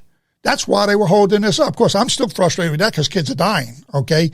But maybe that might even still be possible, okay, that they were trying to get them both together. So I go ahead and I wait, and I basically do nothing, okay? Go to funerals, okay? And so sure enough, the election's over with. He loses the election, by the way, okay? It's over. 2 months, 3 months, nothing. Okay. And so I had, right around the time I gave up, I sort of gave up, when they told me that we're going to arrest you and all this kind of crap, and they told me to back off and all this kind of stuff, I wrote another letter to the medical board with a whole bunch of information. They sat on that letter for probably 4 or 5 months. Okay. And there was a period of time where I was doing nothing, totally frustrated. Okay. And finally, this guy, George Papali, calls me up. He's with the medical board. Says, Dan, I'm reading your letter here that you sent such and such. He says, look, we are trying to build a case. Now, believe it or not, I now know that I had put a lot of pressure on the medical board because after I videoed that, I called up Channel 4, okay, and Channel 4 was a local TV station down there, and I got them to go out and videotape it. And they showed it on TV. They showed 2 o'clock in the morning cars coming and going, police on the porch. Well, immediately the New Orleans Police Department then took them off the porch. But also the medical board saw this, and I'm sure there were people calling the medical board. Okay? So now the medical board wants to move, but they need more evidence. So they said, look, we contacted a lot of people about this, okay, but we can't get too many people to come forward. And this is another story, and I don't know if I use these words, but it seems like I used something similar to this. George asked me, he says, look, he says, are you willing to do this? And I said, let's roll. Okay. And sure enough, we got together, and really within just a couple of months, we did it. Okay. But we had a girl walk into the store and whatnot, and so, wow, I don't know, it's complicated. And yeah, a lot of hurdles to overcome, when you gotta jump over the police. Okay. And you're right. I guess an individual, I guess I'm justifying the police a little bit. I didn't have the constraints that they had sometimes, the things that they maybe couldn't do that I could do. I don't know, I was half crazy, I guess. But all right. It worked. So her money, some of it went to paying off people. And then, do we have any clue where it just disappeared to? Well, once she was an addict herself. Okay? Yeah. So she spent a significant, I do know she also frequented the casinos. So she gambled heavily. Okay. So I'm sure she lost a lot there. I'm sure that big black politician was in on this deal. That was crazy too. He was in with her. I saw them meeting. Apparently he was tied together with the FBI, just about conceded that to me. Okay. And, he owned the methadone clinics. And think about that. You get them addicted. If they want to be treated. Yeah, it's a great business. Yeah. It's a great business, okay? And so he got some money. Then if this FBI guy was on the take, he got some money. And then, who else knows she was paying also? But I don't know how she flitted the money away, but, So you bust her, and then after she's busted, she ends up, like, she goes broke pretty soon after? I don't think she went immediately broke. Okay, I don't think so. And the question would be more clearly, why wasn't she prosecuted right then and there? Okay. Well, again, the wheels of justice, they say, move slowly. Okay. Here she lucks out. Karma worked against her, but sometimes it worked for her. Okay. They are building a case between, I shut it down in 2002. They ready to go to trial with her, and I'm the key witness. In 2005, Hurricane Katrina hits. Okay. Blows New Orleans apart. So they don't get back to the trial to 2008. By that time, she's had the accident. She's an invalid almost. Okay. They called me into the federal people, and again, most of the witnesses are gone. Dad flew the country, don't want to come forward. They got me, and they say, we got a good witness in you. We trying to look at this case and study what we're going to do. Okay. That's when I tell them about the FBI guy when I'm up there talking about this in 2008, finally. Okay. And so they call me back at home. This is the federal prosecutor, okay, U.S. attorney, okay. And they call me up at home and say, look, Dan, we want to run this by you. You're integral in this case. He says, I know you put a lot of time into it, but, we're considering giving her a plea deal in no time. I said, what? He says, well, this is the story now. Okay. She got in a bad car accident. She's got half a brain. She's an invalid. If we put her in jail, we're going to have to house her in some special facility. Okay. They tell me, I don't know if it's true or not, it's going to cost a couple of $1 million to actually prosecute the case. And we're 90% sure we'll get 20 years for her.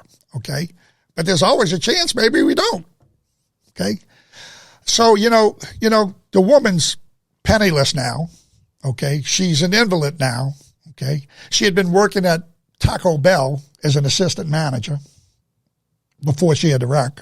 Okay. And so we're going to give her, she never can ever practice medicine again. We're going to give her a fine. Okay. She's going to be on probation. Okay. And that's it. And they said, what do you think? And I said, well, I don't want you spending the money on that. I don't think it's right. But I had to face the same thing with my son with that 15 years. Okay. And so justice isn't always fair. Okay. But karma got her. She didn't have much of a life anyway. Yeah. So tell me about this car wreck. I don't know the details of the car wreck. I really don't know the detail other than she had a bad car wreck and it bashed her head in or something. And yeah, because her interview was very. Yeah, you could tell she wasn't right. Yeah. Yeah. But that also was somewhat from drugs too, maybe. That's what I couldn't tell if it was just like drug addiction or if it was like. Not a funny story. This is a funny story. So she attempts for a little while after the 2002 shutdown. She does make one attempt at getting her license back. Okay. And I got to go in a deposition, and that kid that with the computer store, he has got to go in a deposition, all this stuff. And they trying to belittle me like the normal guy. They trying to say you and your son were selling drugs or that you got some skeletons in your closet or something, whatnot. And stupid fool asked me a question once. He says, Dan, how much would you have done? How much money would you have spent to persecute my doctor? Okay. Or the doctor. And I looked at him and I said, what's a life worth? And he says, no, you don't get to ask the questions here. I answer the questions. That wasn't a question. That was the answer. Basically, he was telling him, I'd have done anything. Okay. The court report, everybody was in total silence. All the attorneys there and all this kind of shit. She's not getting that license back. So she's not getting that license back. Okay. And her attorney knows that. Okay.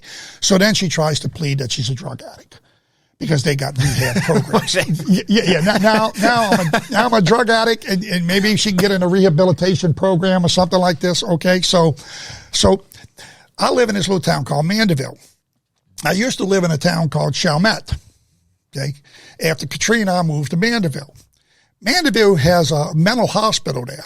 Okay, and it used to be a joke in our area, like, if you're crazy or whatnot, they send you to Mandeville. Okay, later I wound up living in Mandeville. Okay, so in any event, they sent her to Mandeville. Okay, and they almost kill her there. Now I don't know if it's literally kill her. Okay, because everybody in there was her patients. Oh. Unbelievable. Not a common thing. So that she really couldn't only get rehab because her patients were everywhere trying to get well. Ooh, wow. I know. The irony of it, huh? All right. So this is how you spend 20 years of your life. Well, yeah, but remember now. Well, I guess really just 10, actually, because your son was... Well, let me tell you what happened after that. First off, after that, I go after Purdue. Now, maybe it's slightly exaggerated how much I went after him, okay? There's a lot of other people now I know around the country. There's a movie out right now called Dope Sick. You ought to watch that. For sure. There were a lot of other people that I think did more than I did. But I did go after Purdue. I called them and I tried to warn them and I tried to, again, I was naive, thought maybe you could yeah, they didn't mean to do it. Yeah, I know. And I gave them a solution that maybe would have reduced its ability to be abused and whatnot. And they told me they couldn't do it. About 5 years later or so, they did it.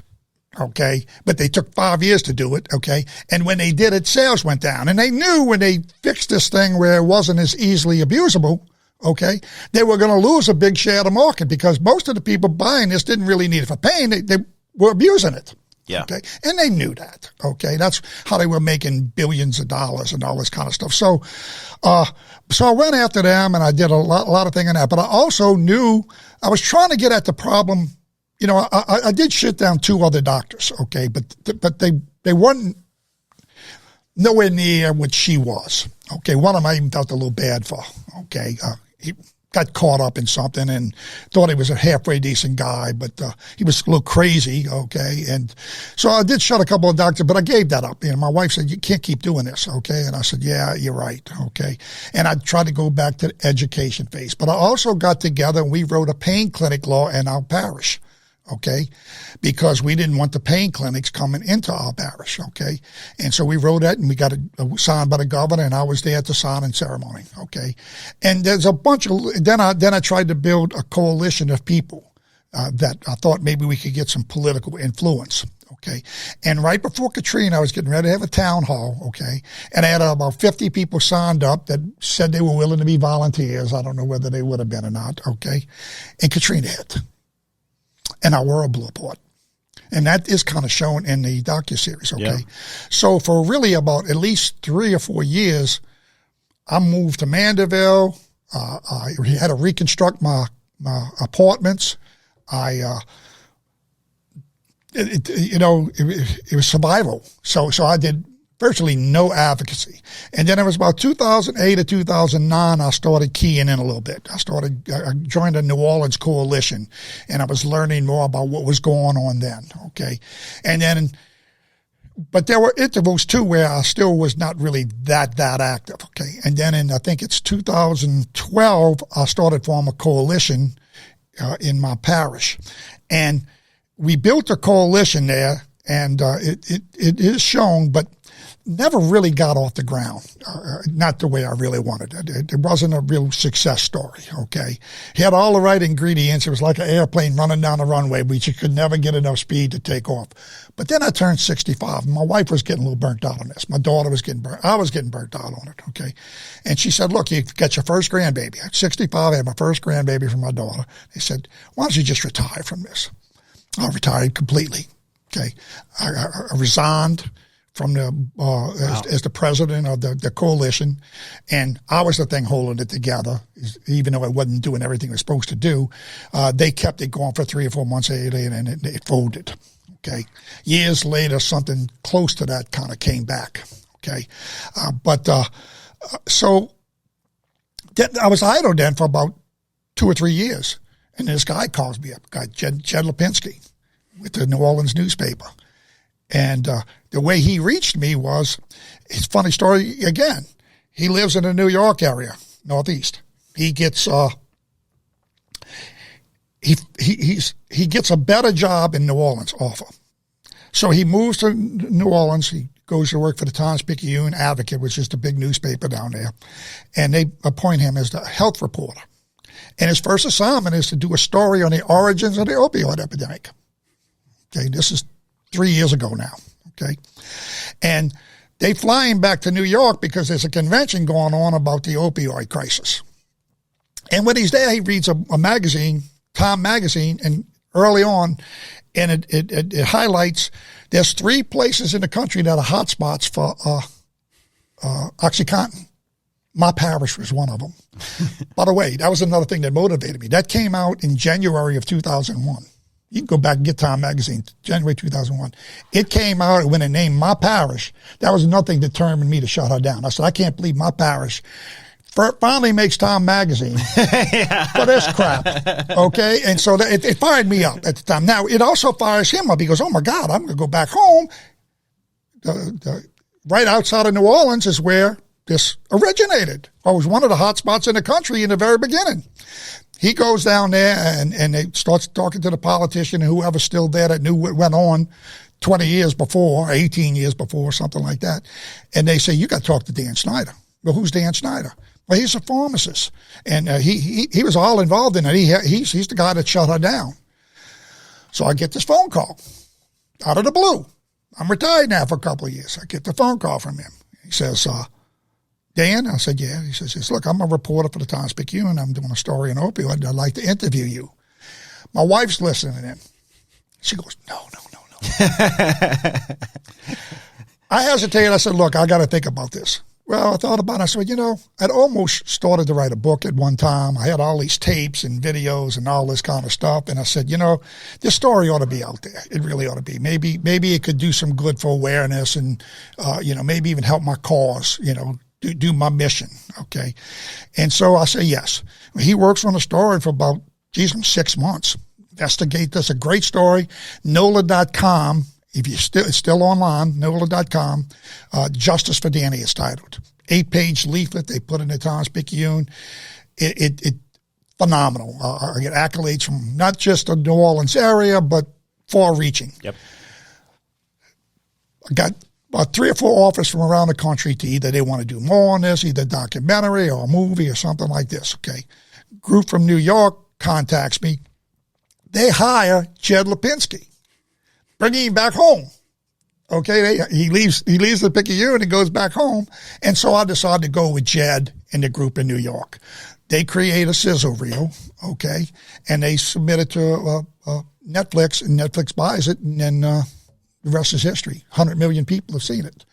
And so you asked what went on. It was kind of mixed after Hurricane Katrina, couple of years off, little bit of work here and there, and then a little burst of work a couple times, and then total retirement. Now, when it gets bought, do you get paid?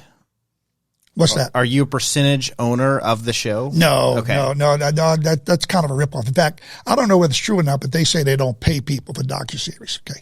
Now, they kind of did sort of pay me. Okay. And I'm not supposed to disclose what it is, but it wasn't really big money. It was a little money. It was a little money. It wasn't, wasn't $500, but it wasn't big money. Okay. Got it. And no residuals. Yeah, so you don't. If it gets bought again, but you don't see the it. way they paid me. They claimed they paid me for what they call it, materials I had.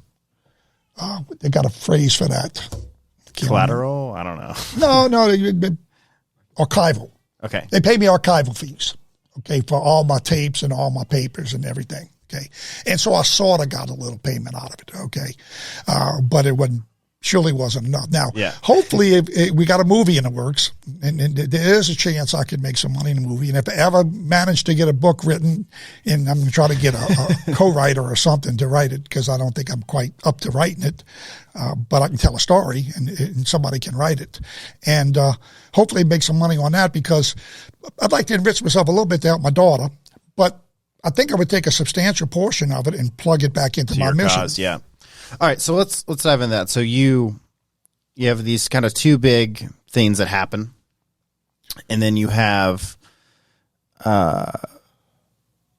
Katrina that happens, and then you're doing nothing, and then docuseries comes along, and now you're right back. You're running a nonprofit. You're tell me through this upswing again, where you're at now, how people can help, what's the best way. And I'm probably more honest than I should be, okay? Because this idea of this guy never gives up or never quits, okay?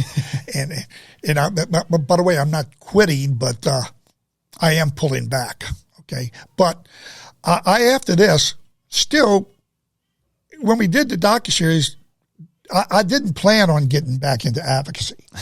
I just planned on telling the story. Yeah. Okay. And all of a sudden after this, crazy things happen again after. Okay. People from all over the country start sending me letters and praise and accolades and, boy, we need somebody like you. And boy, I guess they think I'm Superman because I'm watching the show, okay? And boy, maybe you're the guy that can make a difference in this drug crisis, okay? And I guess, and people want to take pictures with me, and I got a little almost notoriety or fame, whatever you want to call it, okay? It helps your ego out a little bit. Now, finally, I'm busting my ass for 20 years. Nobody even knows it. No credit whatsoever. All of a sudden, now I get all this stuff, and so then I get a phone call one day shortly after 2, and it's a secretary calls me, okay? And I used to beat the bushes trying to reach politicians and must get to run around with the secretary and all that. This secretary calls and says, Mr. Michael Botticelli would like to speak to you. Thinking to myself, who the hell is Michael Botticelli, okay? Sounds important, no, okay? I said, okay. So a couple of minutes later, the guy comes on. Well, he's all excited. Dan, I saw your show. It's fantastic, and he's rattling on and all this stuff. And I'm actually thinking it's crazy, but I'm thinking when it said Botticelli, I thought that was like an opera singer. I think they got a guy with a name similar to that, I believe, okay? And I asked him, I said, pardon me, I said, who are you? Maybe that ain't exactly how I did it, okay? But he gets the grip that I'm not aware of who he is. He says, I was Obama's drug czar. And all of a sudden, it hit me now. I got a damn drug czar calling me. And then the next crazy thing happened is I'm laying in bed, okay? And it's 10 o'clock at night, and this is only a couple of weeks after maybe even a week after. And I get a phone call, and this lady's on the phone, and she's ranting. She goes, Dan, Bobby, that docuseries is doing fantastic. My husband's in New York, and he's talking about it in New York, and I got friends in California that are calling me, do you know this guy, and all this kind of stuff. And I'm not even sure who she is. And I basically let her know that, and she goes, this is your attorney. I had to hire a entertainment attorney to sign some of the contracts and all this kind of stuff. But I only really met her once or twice, okay? And I did tell her the whole story, okay? And she had asked me to call her before it came out, and I forgot to do that and whatnot. So she catches me off guard, and she says, but I got something better than that. I said, what's that? She said, I just signed Miss America. I said, so? Well, she's a pharmacy student. You and her can work together. She's got the same platform as you. Now, how does that happen? She lives in Pennsylvania. She's got the same attorney, and she's a pharmacy student, and she's got the same platform that I have. Yeah. And so I start thinking, again, I hate to say it, I start thinking, God put me here, okay? And so then really now for the past year, so I said, what can I do? I don't know if I want to run a recovery center. I don't want to just run a little small group. I said, this is kind of a national thing. Maybe I could pull people together from all around the country and build something that can have the clout to make a difference. I start this theory that I'm going to build a big registry of people, membership. Okay. And I'm trying to get people that are advocates to come together from different groups, not leave their groups, but be part of this thing so that maybe one day I can go to a politician and say, look, I got a membership of hundreds of thousands of people, 1 million people. Okay. And I can try to make my case for whatever it is, or if there's a law coming out or a policy change we want, I can make the case. And I had talked to politicians before, and most politicians, they would go, yeah. We'll try to do something about that, and then they never do. Okay.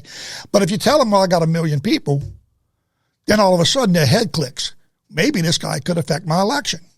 So it's a good theory. And I was so wrapped up in my own success, you might say, okay, that I thought I could pull it off. So I've been working for a year and a half building that list. Recently, though, and I've been traveling around the country and all that, spreading the word, mainly trying to build the list. Now, I also do some prevention and education and awareness while I'm doing this, but my main focus was building this registry, okay? But I've come to the conclusion now, I got it up to about 5,000 people, okay, which is, geez, that's a little pile of people, okay? But, I found out 2 emails, okay? You send out a comment to them, 1/3 of them open it. Yeah. Okay? All right? Well, I still think to myself, well, if I can get 1 million and a third open, that's 330,000. So maybe I can get 330,000 and do something, okay? But then when I started realizing I've been at this for a year and a half, I do hire 2 people part-time. Our main focus is building this list. We have to find, I said, I'll be 130 before this thing gets to be 100,000. Okay. So, and I'm getting tired of the travel. At first, I enjoyed the travel. Yeah. I probably wouldn't have did yours, but you caught me when I was actually still, I mean, just about 2 months ago, I was still totally gung-ho. Anybody asked me to do anything, I'd do it. Now, all of a sudden, I'm saying, you know what? I'm not gonna give up on the list, but I'm not gonna focus on that. I'm gonna just focus on awareness and whatnot, and then I might even take some time off and work on the book and focus on other things, okay? Because I got myself involved where I thought I'd be doing this part-time. I was working 50, 60 hours a week. I'm traveling here, and at first it's exciting. I'm in an airport and in a plane, and somebody puts me in first class, and and then all of a sudden I said, this ain't me. I'm 71 years old. So actually now I'm trying to figure out a way to back it down, throttle it. Now I'm hoping I don't have to back it down to 0, or hoping I can back it down to a level that I can throttle it, so to speak. So when you're going around, are you just going around telling your story? You going around, okay, and are you doing keynotes? Well, in Arkansas, I'm going to go talk about education and prevention at a big summit. Okay. But I've keynoted in a lot of places, big places. I've keynoted where czars have spoken, drug czars. I've keynoted where presidents have spoken. Okay. It was by Zoom because of COVID, but I keynoted Australian Pharmaceutical Society in Australia. I was offered to go to Ireland, the Philippines. Now, all those kind of fell apart because of COVID, okay? One of them, Australia, did it by Zoom. The other one's just tabled it, okay? Yeah. And so, but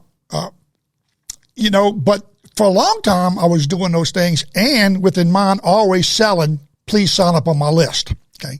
And I probably will still tacitly say that, okay? I'm not going to totally just bury it. All right, but where do people go right now? Where do people go to get on the list? Yeah. The organization name, I named my organization Tunnel of Hope Foundation. It's a nonprofit, okay? And what we do in there is, one thing, the way I named it that, okay, and you can see this little trees there.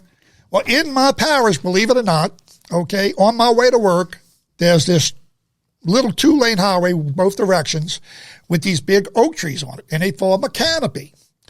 And I used to ride to work, and when I was trying to solve my son's murder, and then later when I was trying to put the doctor out of business, I was trying to save these kids, I would pray in that tunnel. And I would pray for God to help me to be able to make a difference, to succeed at what I was doing, okay? It became kind of a thing to me. So when I actually decided to try to develop some type of organization in a nonprofit, I entitled it Tunnel of Hope. And my website is tunnelofhope.org. But it's kind of crazy, too, and a lot of people have said this is the wrong way of doing it, because when you go to tunnelofhope.org, I'm really getting you to join the Pharmacist People's Association. At one time, I was calling it the lobby.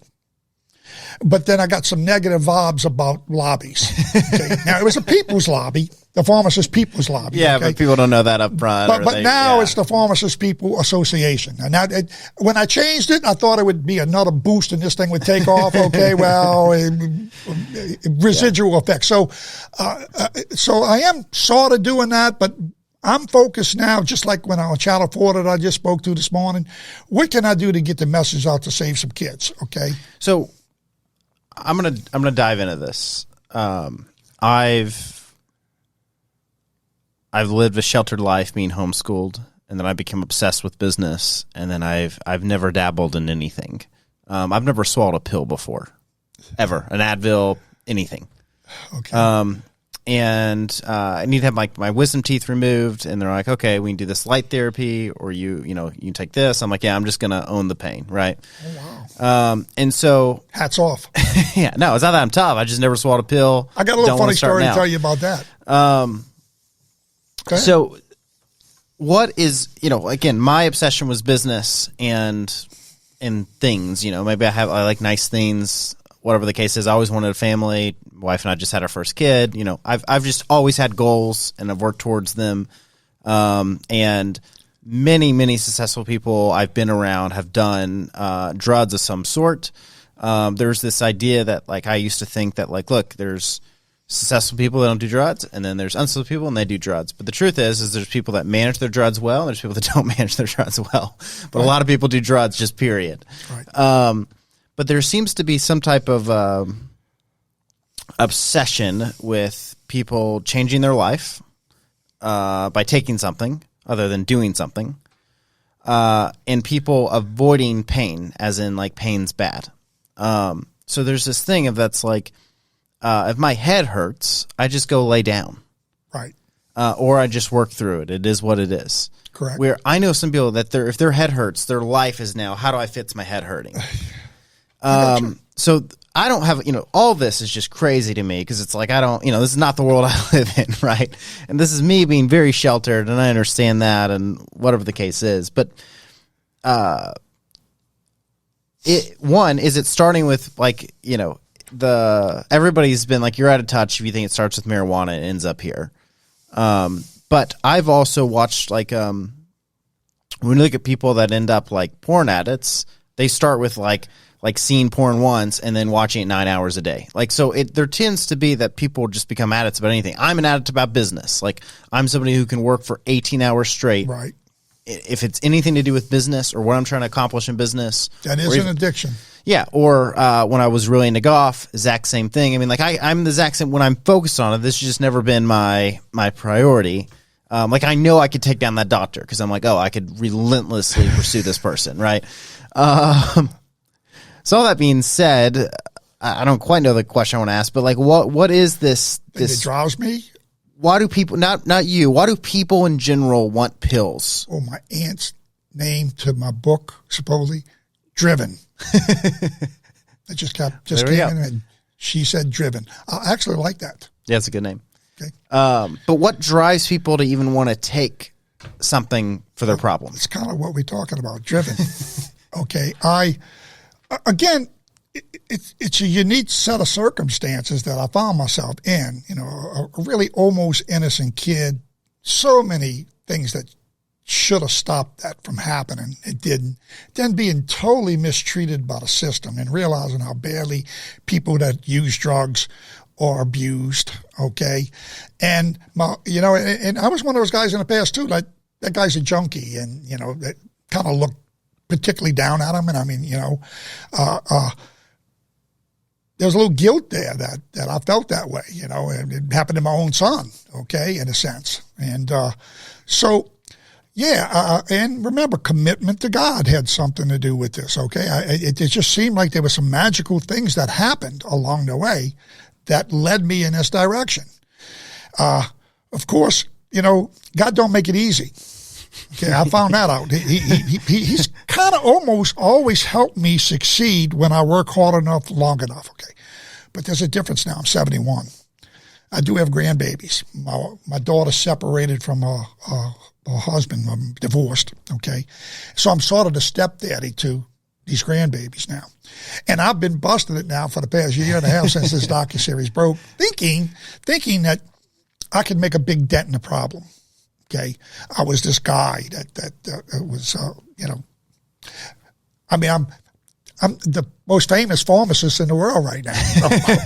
Okay, I don't even know if I wanted to be a pharmacist. Okay, and I represent pharmacy. God is good. So I also felt like an obligation almost. Okay, but there was so much that I did want to do that maybe now I really have the clout to be heard and make a difference. Okay. I realize now, and I probably should have realized a long time, if you ever watch a movie called Traffic, and it was who's the author, Michael Douglas plays it. And you go back and watch that movie. This guy is going to be appointed the drug czar.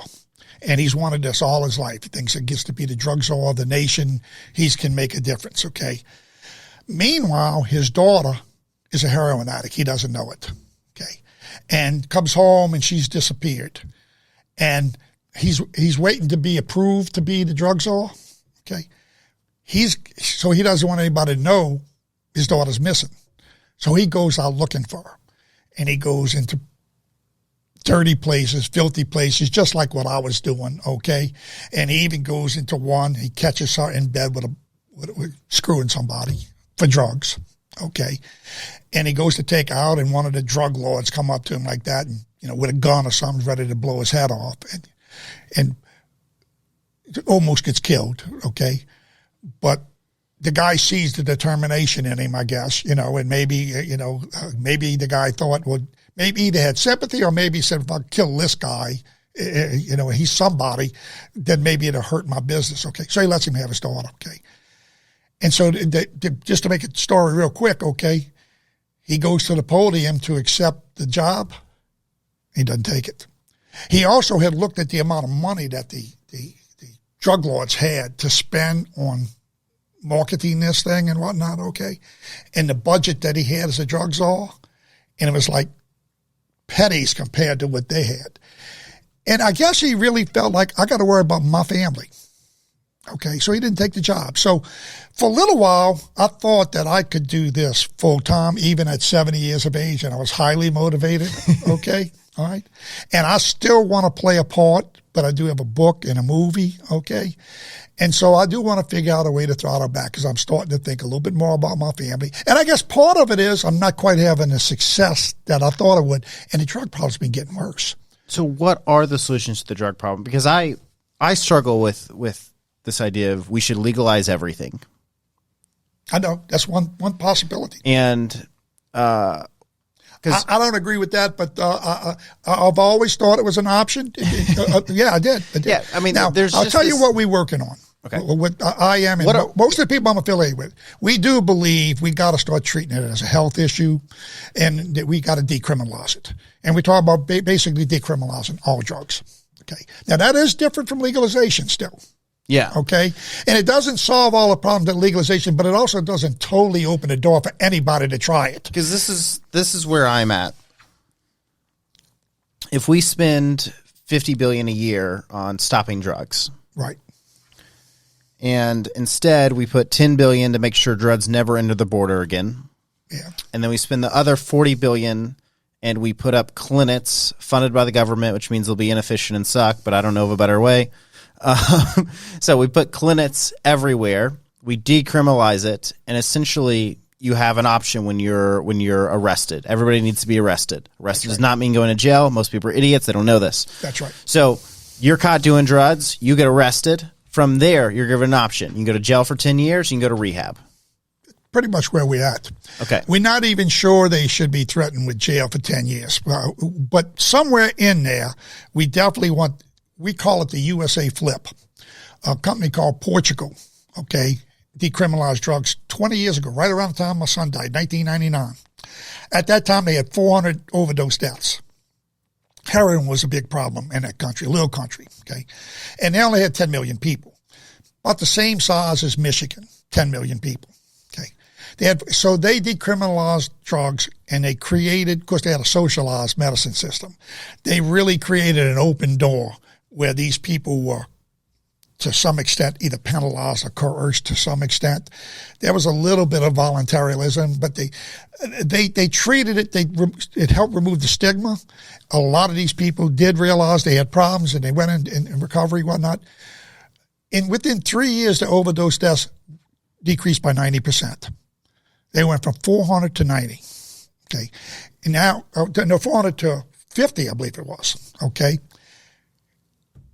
It remains that way today, okay? Michigan, by the way, had about 1,000 overdose deaths in 1999. It's now over 3,000, a 300% increase. So we think decriminalizing is the way, but that isn't total legalization. Now, what you can do if you decriminalize most of that 50 billion you're talking about, okay, a good portion of that is in the jails. Yeah. and in judges, in the court system. If we can reduce that dramatically, or like we were spending 10 or 20% of our money on education and prevention, let's say, okay, and 80% of it on criminalization, you might say, okay. We need to flip that.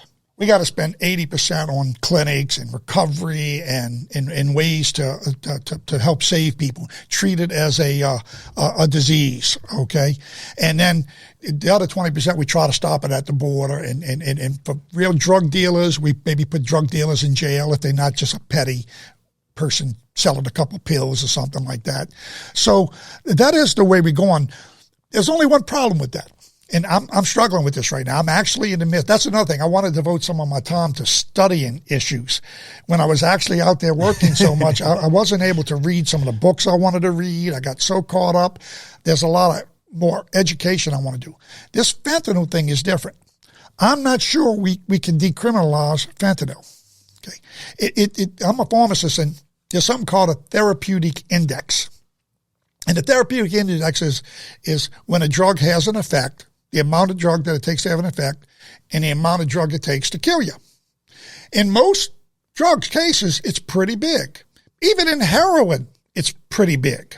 You can overdose on heroin and kill yourself, but you got to like maybe take 2 or 3 times what you were supposed to take before it'll kill you.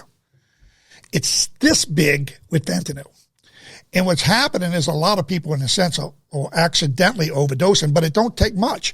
And then these Mexican cartels and the people they're making fake pills, and they try to put a certain amount of fentanyl in a pill, and they really don't want to kill people. They don't want to kill everybody, okay? But they don't mix it right. It's not mixed properly. And Where does fentanyl come from? It started in China, okay? Yeah. No surprise. Started in China, and China's still, we think, involved, okay? But what they did do is... China do something wrong? China got it all started and started creating addicts here in our country. They shipped it over through the ports and through the mail and whatnot, okay? And then we kind of got on their case a little bit. Chinese government or... Well, at first the Chinese government was okay. Yeah. Okay. And then finally, supposedly, we talked to the Chinese government and told them about Well, they've never lied to us, so I'm sure. Well, they may be lying anyway, but I'll tell you what they did. And we don't know for sure. They claim they're not even doing this, but we don't believe it exactly. Okay. They actually did stop the companies from shipping the drug over directly from China. Okay. Instead, they sent they sent the teams down to Mexico. They taught the Mexicans how to make this stuff, and they sent them the raw materials to make the stuff. Okay. And so, I mean, what is in it? I mean, like, for me, my mind has such a hard time wrapping my head around. It's not a natural drug. Yeah, okay. Heroin's a natural drug. They got to grow a plant. They got to process it and whatnot. This can be chemically made, which means it used to be if you had a bad crop, you couldn't get enough opium. Okay. To make some of the stuff. Okay. And prices vary depending upon supply. Now they can make it in the lab. Now they got factories producing this stuff. It's run amok, okay? And so even though I believe in decriminalization, people are dying regularly. I mean, the percentages are much different. Like, people died with just regular natural heroin, okay? And you might even say the guy that sold him the heroin died, had some factor in that. But, 90% of the time, or 99% of the time, the guy didn't die when he sold heroin. Okay. Now, like 50% of the time, somebody sells fentanyl, somebody dies, or at least I don't know if that's the exact numbers, but it's high, dramatically more than heroin. Okay, and so we're calling this now. We don't call it overdose; we call it poisoning. I mean, it's almost like it's strychnine or something, okay? And we trying to make the world know this, okay? I say me and a lot of the advocates that I work with and whatnot, a lot of people that's active in this. And although we kind of want decriminalization, right now I'm starting to look at, can we put this drug in a category? Can we decriminalize but put this drug in a different category? Now, I would still be okay with users that got caught with fentanyl, okay? But with other drugs, we not only wanted to use this, we wanted to use this, and you might say the petty salesman that's an addict himself and he's supporting his habit. Maybe we'd send him to drug court or something, but he might have a little bit rougher time, but we're still going to even be a little bit easy on the small time guys, okay? With fentanyl, a lot of people sell fentanyl to their friend and they die, okay? But maybe they didn't even know there was fentanyl in it. Okay? Yeah, I mean, So how do you blame him now? But I will tell you this. There's a guy out in California. He's got something called an admonishment clause. He's trying to get this throughout a lot of the states. Now, a lot of the states now are getting so fed up with fentanyl now that there's been a little bit of decriminalization been going on.